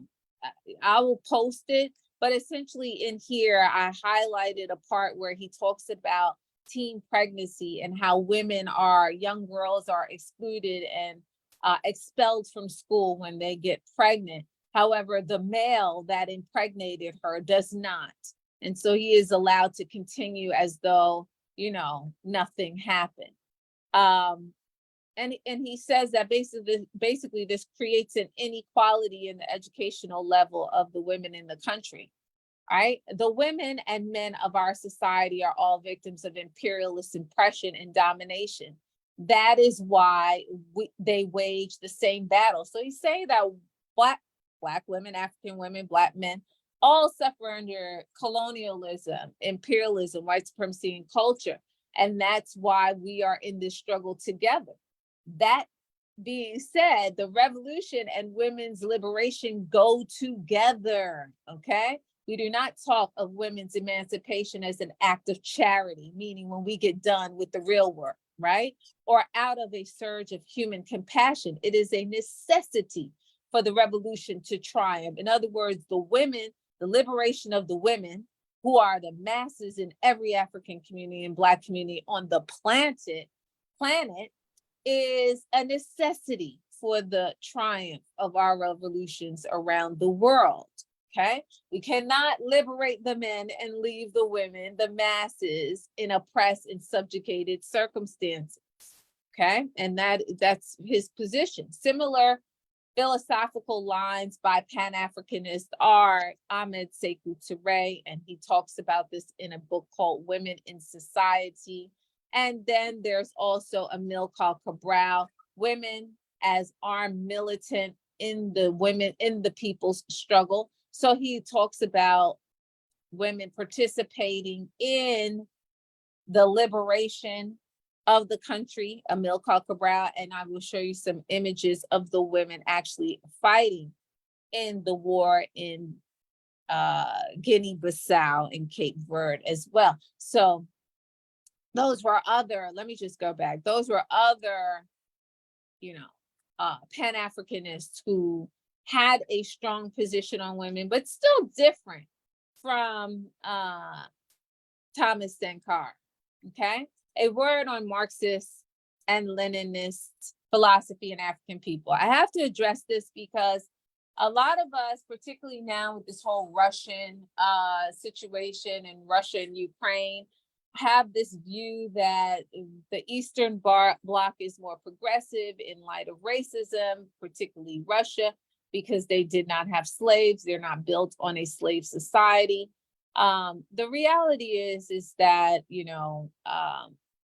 it's like Dr. John Henry Clark said, the African has no friends. That's my contention. I would make only an exception for a nation we're going to talk about later in the seminar, which is Cuba. And Cuba gave service to and supported many African revolutions.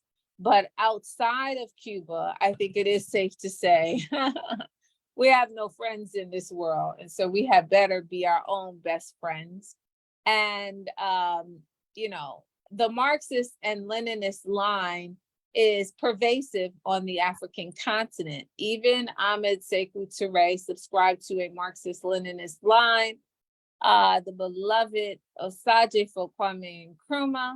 Most of our Pan-Africanists on the continent of Africa were largely Marxists and Leninists in their orientation as they subscribe to socialism. Nothing wrong with that, but what we need to understand about socialism, or what we need to understand about Marxist and Leninist ideology and philosophy, is that neither of those men were talking about us African people when they theorized as they did. They were talking about their specific revolutions. They were talking about their cultural context. They were talking about the dynamics in Eastern Europe as it played out in their revolutions. Sure, there are many things that are similar. However, there is no absolute, okay? The conditions and the circumstances of colonialism as it impacts Africa is uniquely different from country to country in many ways, okay? So for example, one of the things that the Marxist-Leninist line subscribes to is sort of the negation of history and culture as tools of liberation, because it asserts a completely material analysis. And the reality is that we cannot just simply have a material analysis. For us as African people, colonialism and imperialism, as it invades and permeates the continent of Africa and all our communities and around the world, distinctively attempts to erase our history, okay? And destroy our culture. And part of the liberatory process, a part of decolonizing our people is to reclaim our history, is to reclaim our culture. So see, if we subscribe wholly and completely to a Marxist-Leninist line, there is no way we get free. We do not take our history back, okay? And we do not reclaim our culture, which are essential. Our culture is how we live prior to being exploited, dominated, and oppressed, right? So that's essential for us.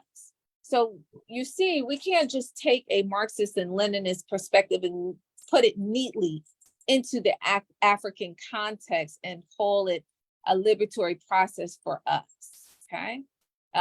They had a very different story, context, reality, right, in Eastern Europe as they engage in their revolutions, okay?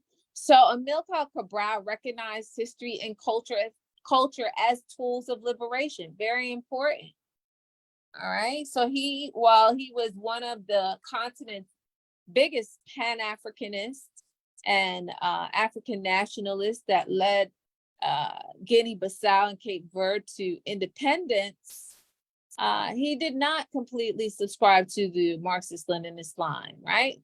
Thomas Sankara, he did acknowledge dialectical materialism, the material reality, how this played and worked in context in our struggle, and in scientific socialism. You know, scientific socialism is something that Osagyefo Kwame Nkrumah also subscribed to. He believed Pan-Africanism, his definition, if you noticed in chapter 2 of Book 2, Washington, Africa, the chapter that I shared with you, Pan-Africanism, Book 2, Washington, Pan-Africanism and Pan-Africanist. At the end of the chapter, I start to talk about, you know, Washington's form of Pan-Africanism, Du Bois' form of Pan-Africanism, Garvey's form of Pan-Africanism, and of course, Kwame Nkrumah's form of Pan-Africanism, all had the core vision and mission to crush oppression and exploitation as it relates to African people. So unity for the purpose of eradicating oppression and exploitation. But Nkrumah's expression of Pan-Africanism included unification of African people under what? Scientific socialism. Okay? So Thomas Sankara also was in line with this. He subscribed to scientific socialism. All right. And then Marx critiques the oppression of women in society from his European context. Okay. And so while if you know Marxist and Leninist lines, you know that Marx does offer a critique of women oppression, or the type of oppression women experience in a patriarchal society. However, he is still wholly and completely talking about European, Eastern European cultures and societies. The unfortunate thing is that we have mimicked, emulated, and been influenced by European patriarchy in the way that our men have been able to internalize and practice some of these very same oppressive patterns, okay? So African men and women equally oppressed under capitalism. Absolutely, right? So the specific character of women's oppression. In other words, what does oppression look like in this wannabe post-colonial context, right? Because the people of Burkina Faso are moving towards their post-colonial context. However, they are still struggling to throw off the cloak of colonial, the residual of colonialism that is being expressed largely by the men who are now part of the oppressive class, right? So the exploited man, right, who is now in the oppressive class, the exploited man and woman, the fate of women is intertwined with that of the exploited man. They are historically bound together and therefore interdependent, right? That's under colonialism. Both men and women are condemned to silence in their economic exploitation condition, right? The specific character of women's oppression. So even in context of colonialism, there is a unique characteristic of oppression. And I don't think that any of you are oblivious to this, right? You do know that women in the world are marginalized, and then you compound that with a racialized capitalist society. And then African women have the experience of triple oppression: racism, sexism, economic oppression, okay? Sekou Touré talks about it as the 3 stones on our backs, African women: racism, sexism, and economic oppression expressed as capitalism, right? So the worker, something that popped up here. The worker wife is condemned to silence by her worker husband. This is once they've thrown off the cult of colonialism, but the residual is still there, right? In addition to class exploitation, women are confronted with an additional layer of relations, of conflict and violence that use physical difference as their pretext.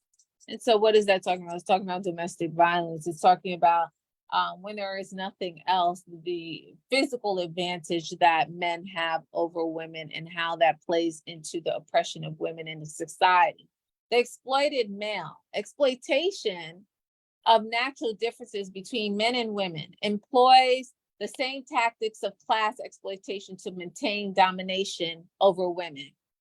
These tactics are identical to those employed by men to rule over other men via ethnicity, family, origin, birth, race, divine right, etc.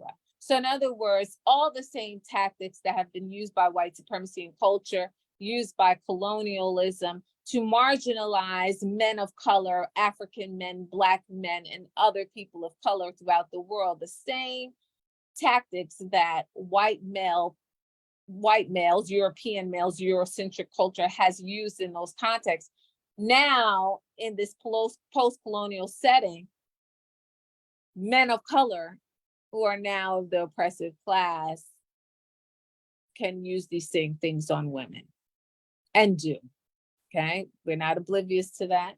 And this is what Thomas Sankara. So I want you to be very clear. You see, I highlighted at the end of this page that this presentation, this information was highlighted by Thomas Sankara, all in his speech. This was a very long speech, by the way, about 3 hours that he gives and delivers to the nation, particularly the women at the time. Exploitation of natural differences between men and women employs the same tactics of class exploitation to maintain domination. I think I read that already. Okay. 4 profiles. So in other words, he goes even further. And if you got through the book, the audio form, you know that Thomas Sankara, he doesn't hold any punches, is very specific about the aspects of oppression. And it is something that we don't like to talk about, but we struggle with.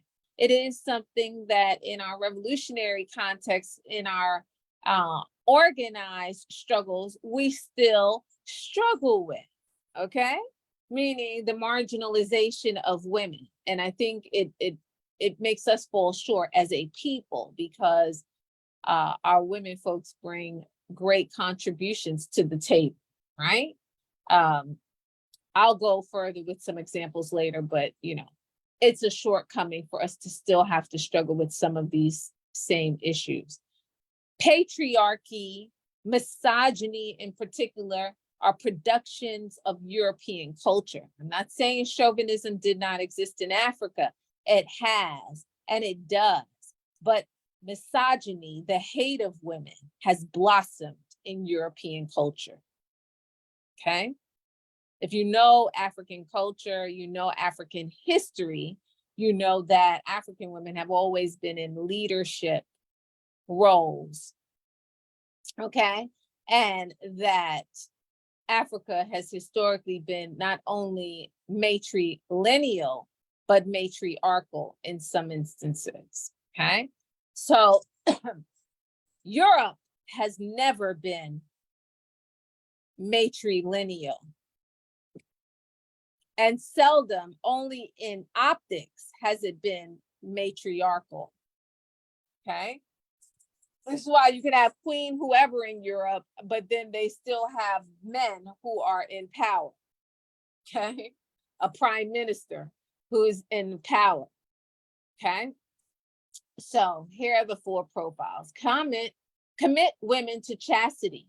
Commit women to chastity via religious customs. So religion as a tool of oppression for women, traditions, moral doctrines as a means of domination.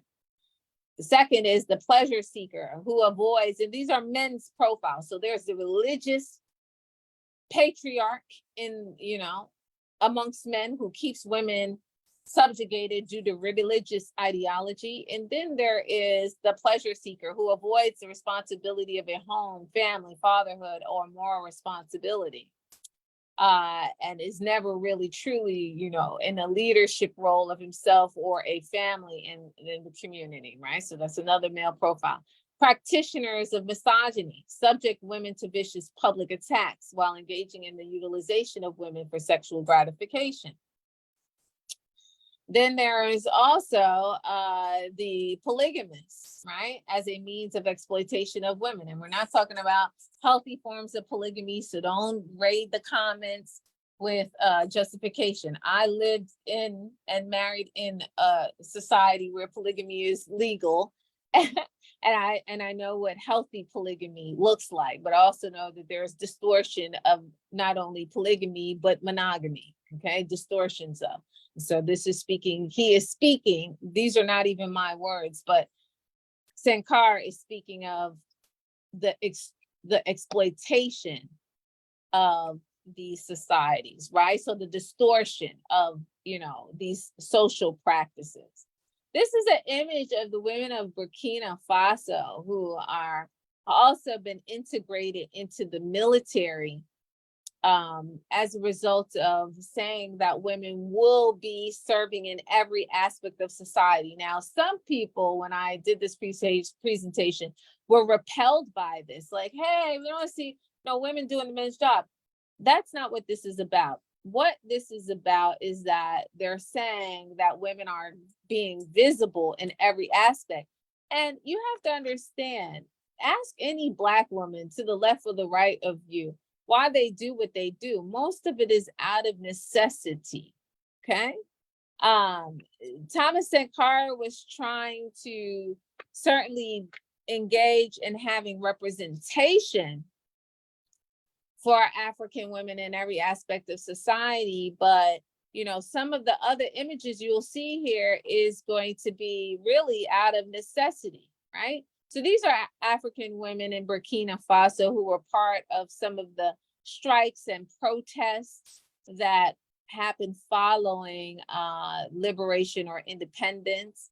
And they're asking for equal, you know, equality in terms of leading their household and wages and things of that nature, okay?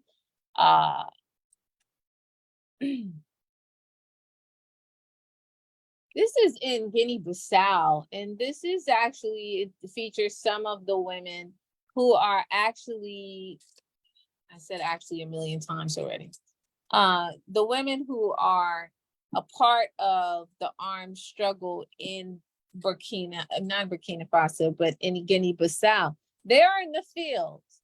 And because this is out of necessity, their children very often are out in the fields with them. Okay, these are some of the actual women who participated. One of the two actually does not survive the armed struggle here. But as you can see them, they are armed militants.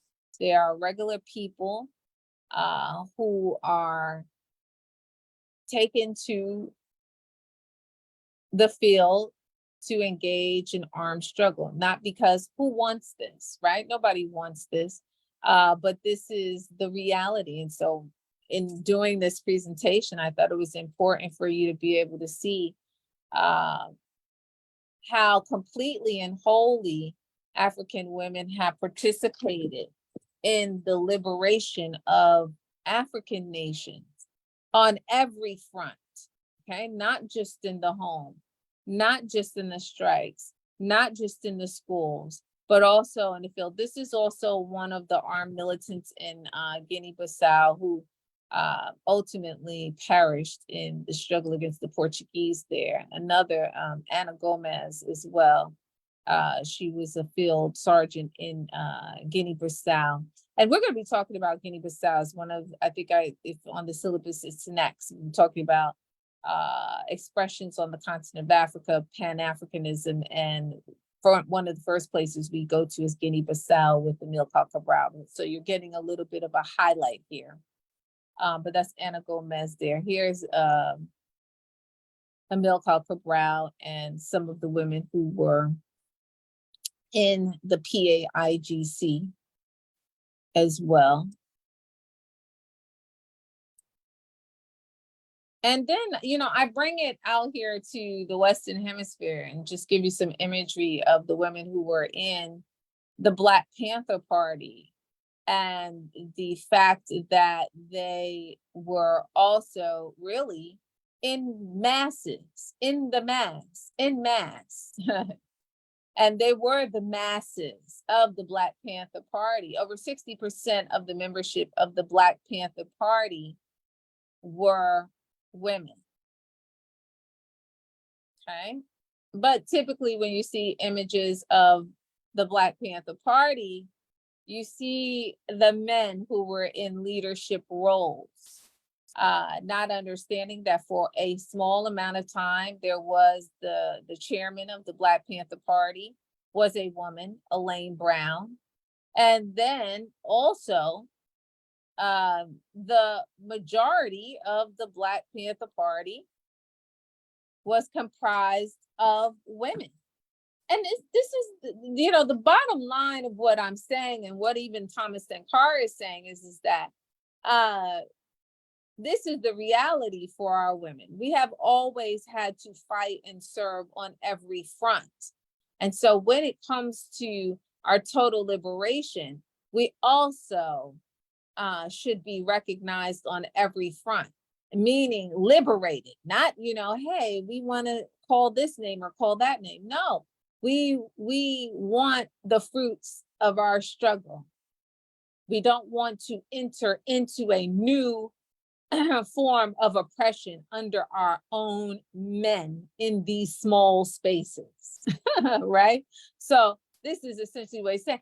And to further that point, Thomas Sankara is saying that, yes, all of you have gotten it wrong. We're not going to get to the women when we're done with our larger struggle. Part of our struggle is liberating the women. And so that means for the men to change their thinking, for the men to change how they view women in our struggle, in our communities. Yes, it does require that. And that's why we engage in ideological development. That's why we engage in ideological struggle. Because thinking that men should stand on the heads of women in an oppressive fashion is totally and completely a part of white male patriarchy. That is not the best of African culture. It's not, and I know some people want to fight me on this issue because there are some ethnicities that believe that subjugation of the women is part of the culture. But we could fight on that because I'm a historian and I definitely, and I know the ethnicities that would argue that, okay? But we could fight about that because there's a lot to say about that. And I don't think it's just a cookie cutter thing. All right? Because you can find some African ethnicities right to the left or to the right of those same groups who don't see women in the same way and don't feel like it is natural for women to be oppressed or the oppressed class in any given society. We work in concert with each other. Okay? We complement each other. And if you go back to our antiquity acknowledges that, right?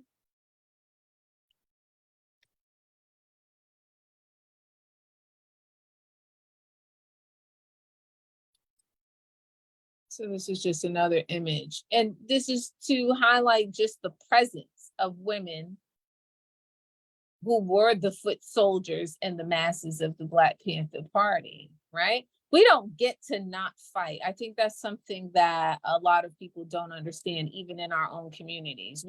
We have to show up everywhere we are. When I was in a political organization, there was, a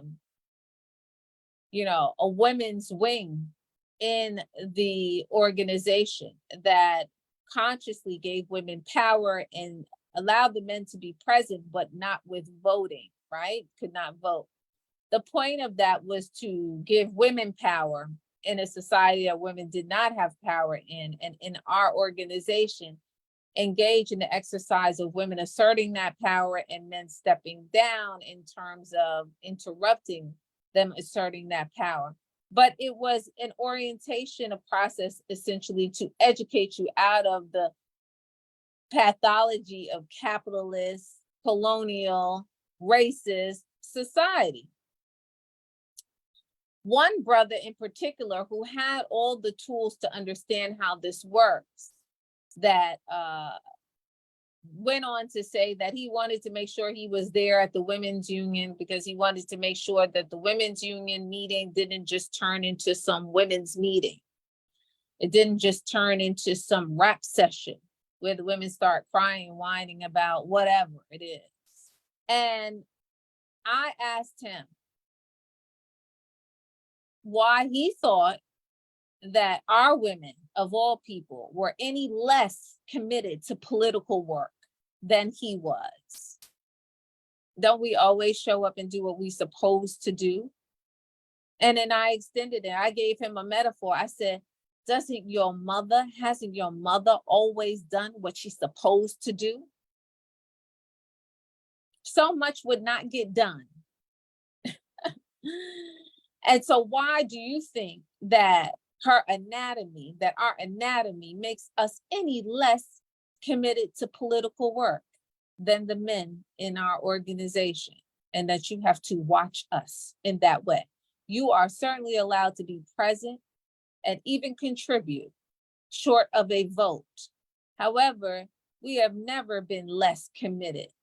Okay, our women have just, listen, I don't know where any of you all are, but I don't know women who don't have to show up. Okay, and that has been the history of our women. Everywhere we are, we have always fought on every front. Okay, and so when we talk about fully being liberating our minds, right? Because we can only have true freedom is if we liberate our minds. We'll still act out, play out other people's culture and pathology if we don't liberate our minds. So when it comes to that, we want to be the beneficiaries of that as well, right? And yes, it is a charge and a challenge for the men to assess their thinking. How much of your thinking is part of what white male patriarchy has imposed on you, and then you therefore impose on others. This is an image of the civil rights movement. Once again, a lot of the women, you typically see people like King and, the Big Six and all of that male leadership in the civil rights movement. But you must know that at the helm of the civil rights movement in the United States was none other than Ella Baker, a woman who I should have put an image of her here, and I did not, so that's my shortcoming, my criticism of this presentation. Ella Baker was the true organizer of the civil rights movement nationwide. She is the one who trained the masses of those people who would absorb violence, waves of violence by white people, and wage a nonviolent direct attack on American racism and segregation. King was the face. She was the might, the action, the organizing, the efforts, the ingenuity, the creativity, the endurance of the civil rights movement, okay? And I need to just throw up a picture of her just so you know what she looks like. I'll put it in the group.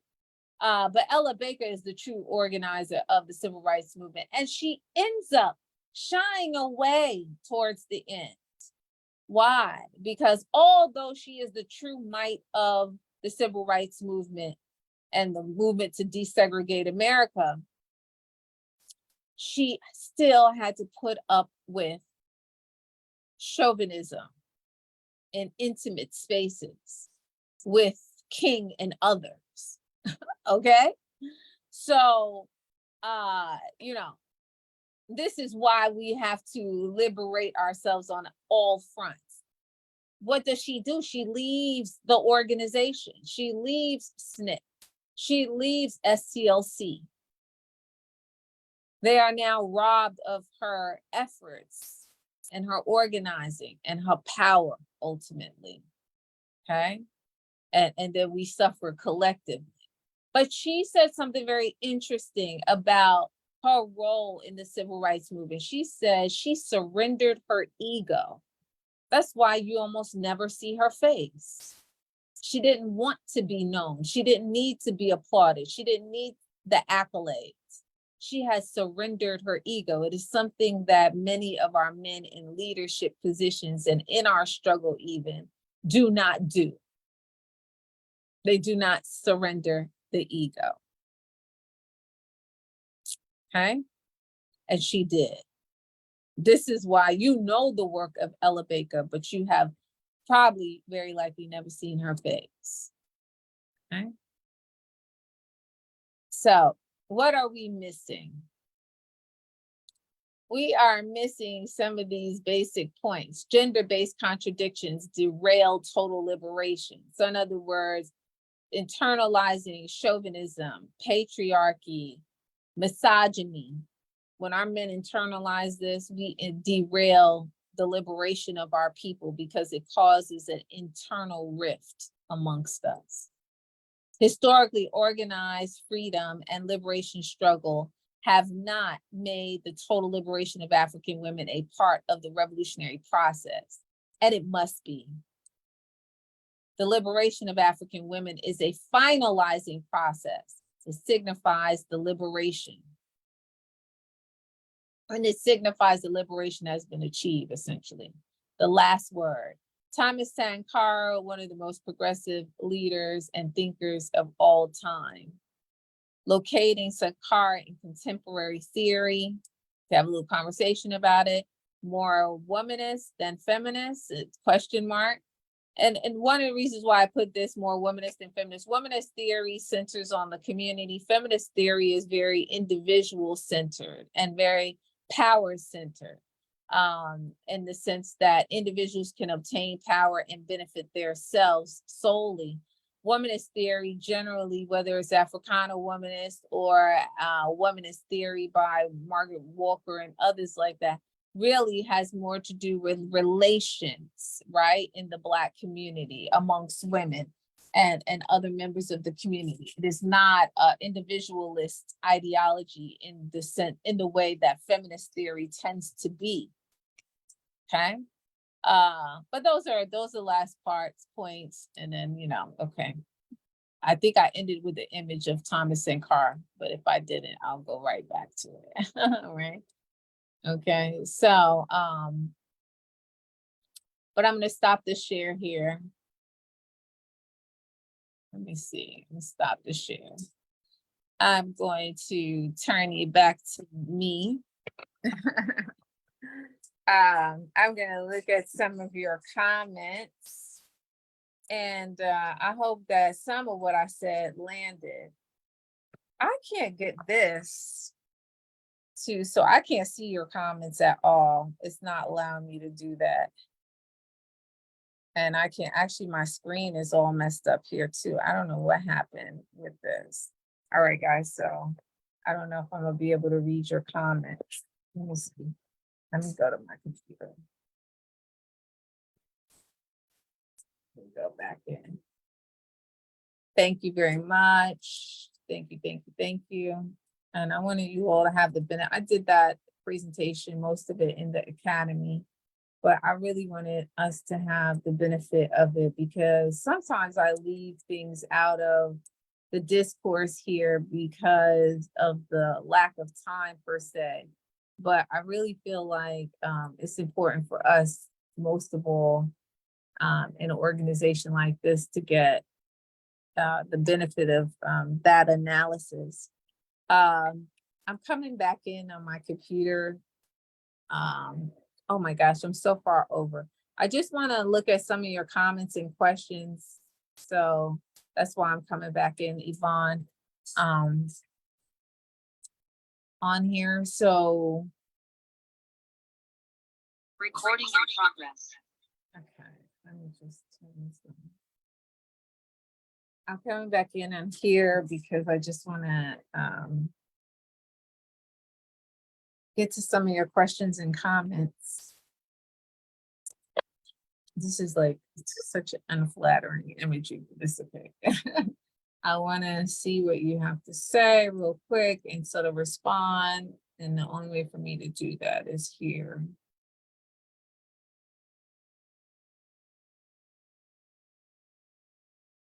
All right, I don't know what's going on. But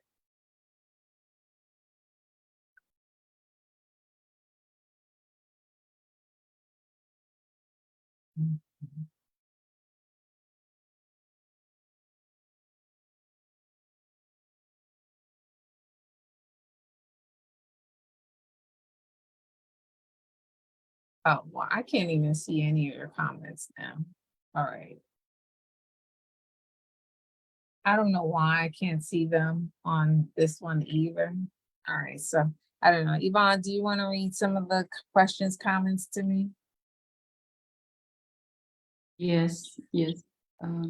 Okay, because I can't see them. I don't know what's going on my end that I can't see them. Oh, maybe you just dropped and joined again. That might be. Yeah, I came out and I joined again. Yeah, that's I have papers here. But even on my phone, I can't see them. Even on my phone, I can't see. I'm going to share some with Okay, you. I mean, if it's nothing, you know, if it's nothing there that needs to be asked, then I'm fine with it, but I just wanted to just give, I'm so far over, I at least wanna respond. So back in the 70s, I can't read your whole comment. Why can I, and I'm not, okay. Why can't I see? Who can see messages, recording on? Oh, okay, now I can see, hold on. I just saw someone, recording is on so everyone in the meeting can see. Only. I'm annoyed that I can't see the messages.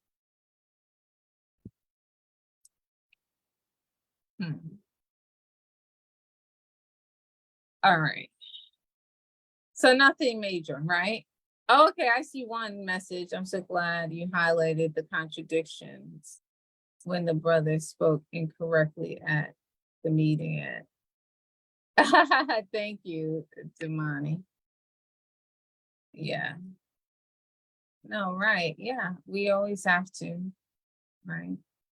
I mean, we know what happens in our community, right? So, all right, so nothing, right, Yvonne? Nothing that I need to get to? No, only Okay, comment. all right, well, thank you, everyone. Thank you. So let me just say this, like in terms of ideology, this looks so bad. So let me, in terms of ideological development and everything, sorry, folks. In terms of ideological development, it's essential. It would be incomplete if I didn't address women, okay? It would be incomplete, right? And that would be problematic for me not to, oh, this is, I don't know, my technology is a mess today. But it would be incomplete and problematic for me not to address the condition of women in light of our struggle in a conversation about Pan-Africanism and a conversation about the unification of African people for the purpose of eradicating oppression and exploitation, which is a working definition of Pan-Africanism. Our community is primarily comprised of women, whether you like it or not. But that being said, you know, I can't stress enough the fact that our communities are also plagued by the scar of colonialism, of imperialism. And what we think is normal, or what we even think it means to be a man, in so many ways has been handed to us by our colonizers, okay? And that is notable. So to be oppressive, to be exploitative does not make you a man. To dominate, to negate does not make you a man. Right? Those are not necessarily characteristics of man, but if you are following the cues given to you by white supremacy and culture, which is at the helm, you know, of patriarchy, which promotes patriarchy, white male patriarchy, which subjugates everyone, all other males, non-white males, and every other group of women. If you think that that is the standard, then you will fall into these behaviors and you will hold up these ideas, okay? And so what Sankara is talking about is the total liberation, not just the material liberation of our people and circumstances, but the liberation of our minds as well, okay? African women, Black women who participate so much in the revolutionary process, in the liberatory process, cannot be left out when we finally get to where, or close to where we want to be, and throwing off the cloak of colonialism. So I think Thomas Sankara is the most progressive, and I think it's a idea that more of us need to understand, which is the liberation of women is not separate and apart from our struggle as African people. It is part of, and matter of fact, it is a great litmus test to tell you how far we are into our struggle. If the people who are engaged in struggle think that women should be oppressed, marginalized, and dominated, then that tells you we have not come far, because you have not changed your thinking. Maybe you have addressed the material conditions, but you have not changed your thinking, and you are regurgitating white male patriarchy and oppressive views. And we deal with this a lot, because when people are subjugated, when people are oppressed, they are hungry for power to rectify how they feel about being oppressed, exploited, marginalized. Okay. But what we do with that power tells everything it needs to, or says everything it needs to say about us and our personal development. Right. And if people allow you to abuse your power, it tells what you may need to know about where we are collectively as well. Okay, so I'm going to leave it there. I hope that what I said in the presentation landed. It's always, it is always important. It is always appropriate. It's always necessary to address the condition of women, particularly in light of our struggle as African people. So I am because we are. I'm not going to belabor it anymore. Thank you so much for your time. Thank you for loving us through action, loving African people through action, loving Black people with action, and giving us your time here today. Okay, peace. I am because we are. Yes, thank you very much, Dr. Wright. Okay. Enjoy the weekend. I am because All you right. are. Thank you. Bye-bye.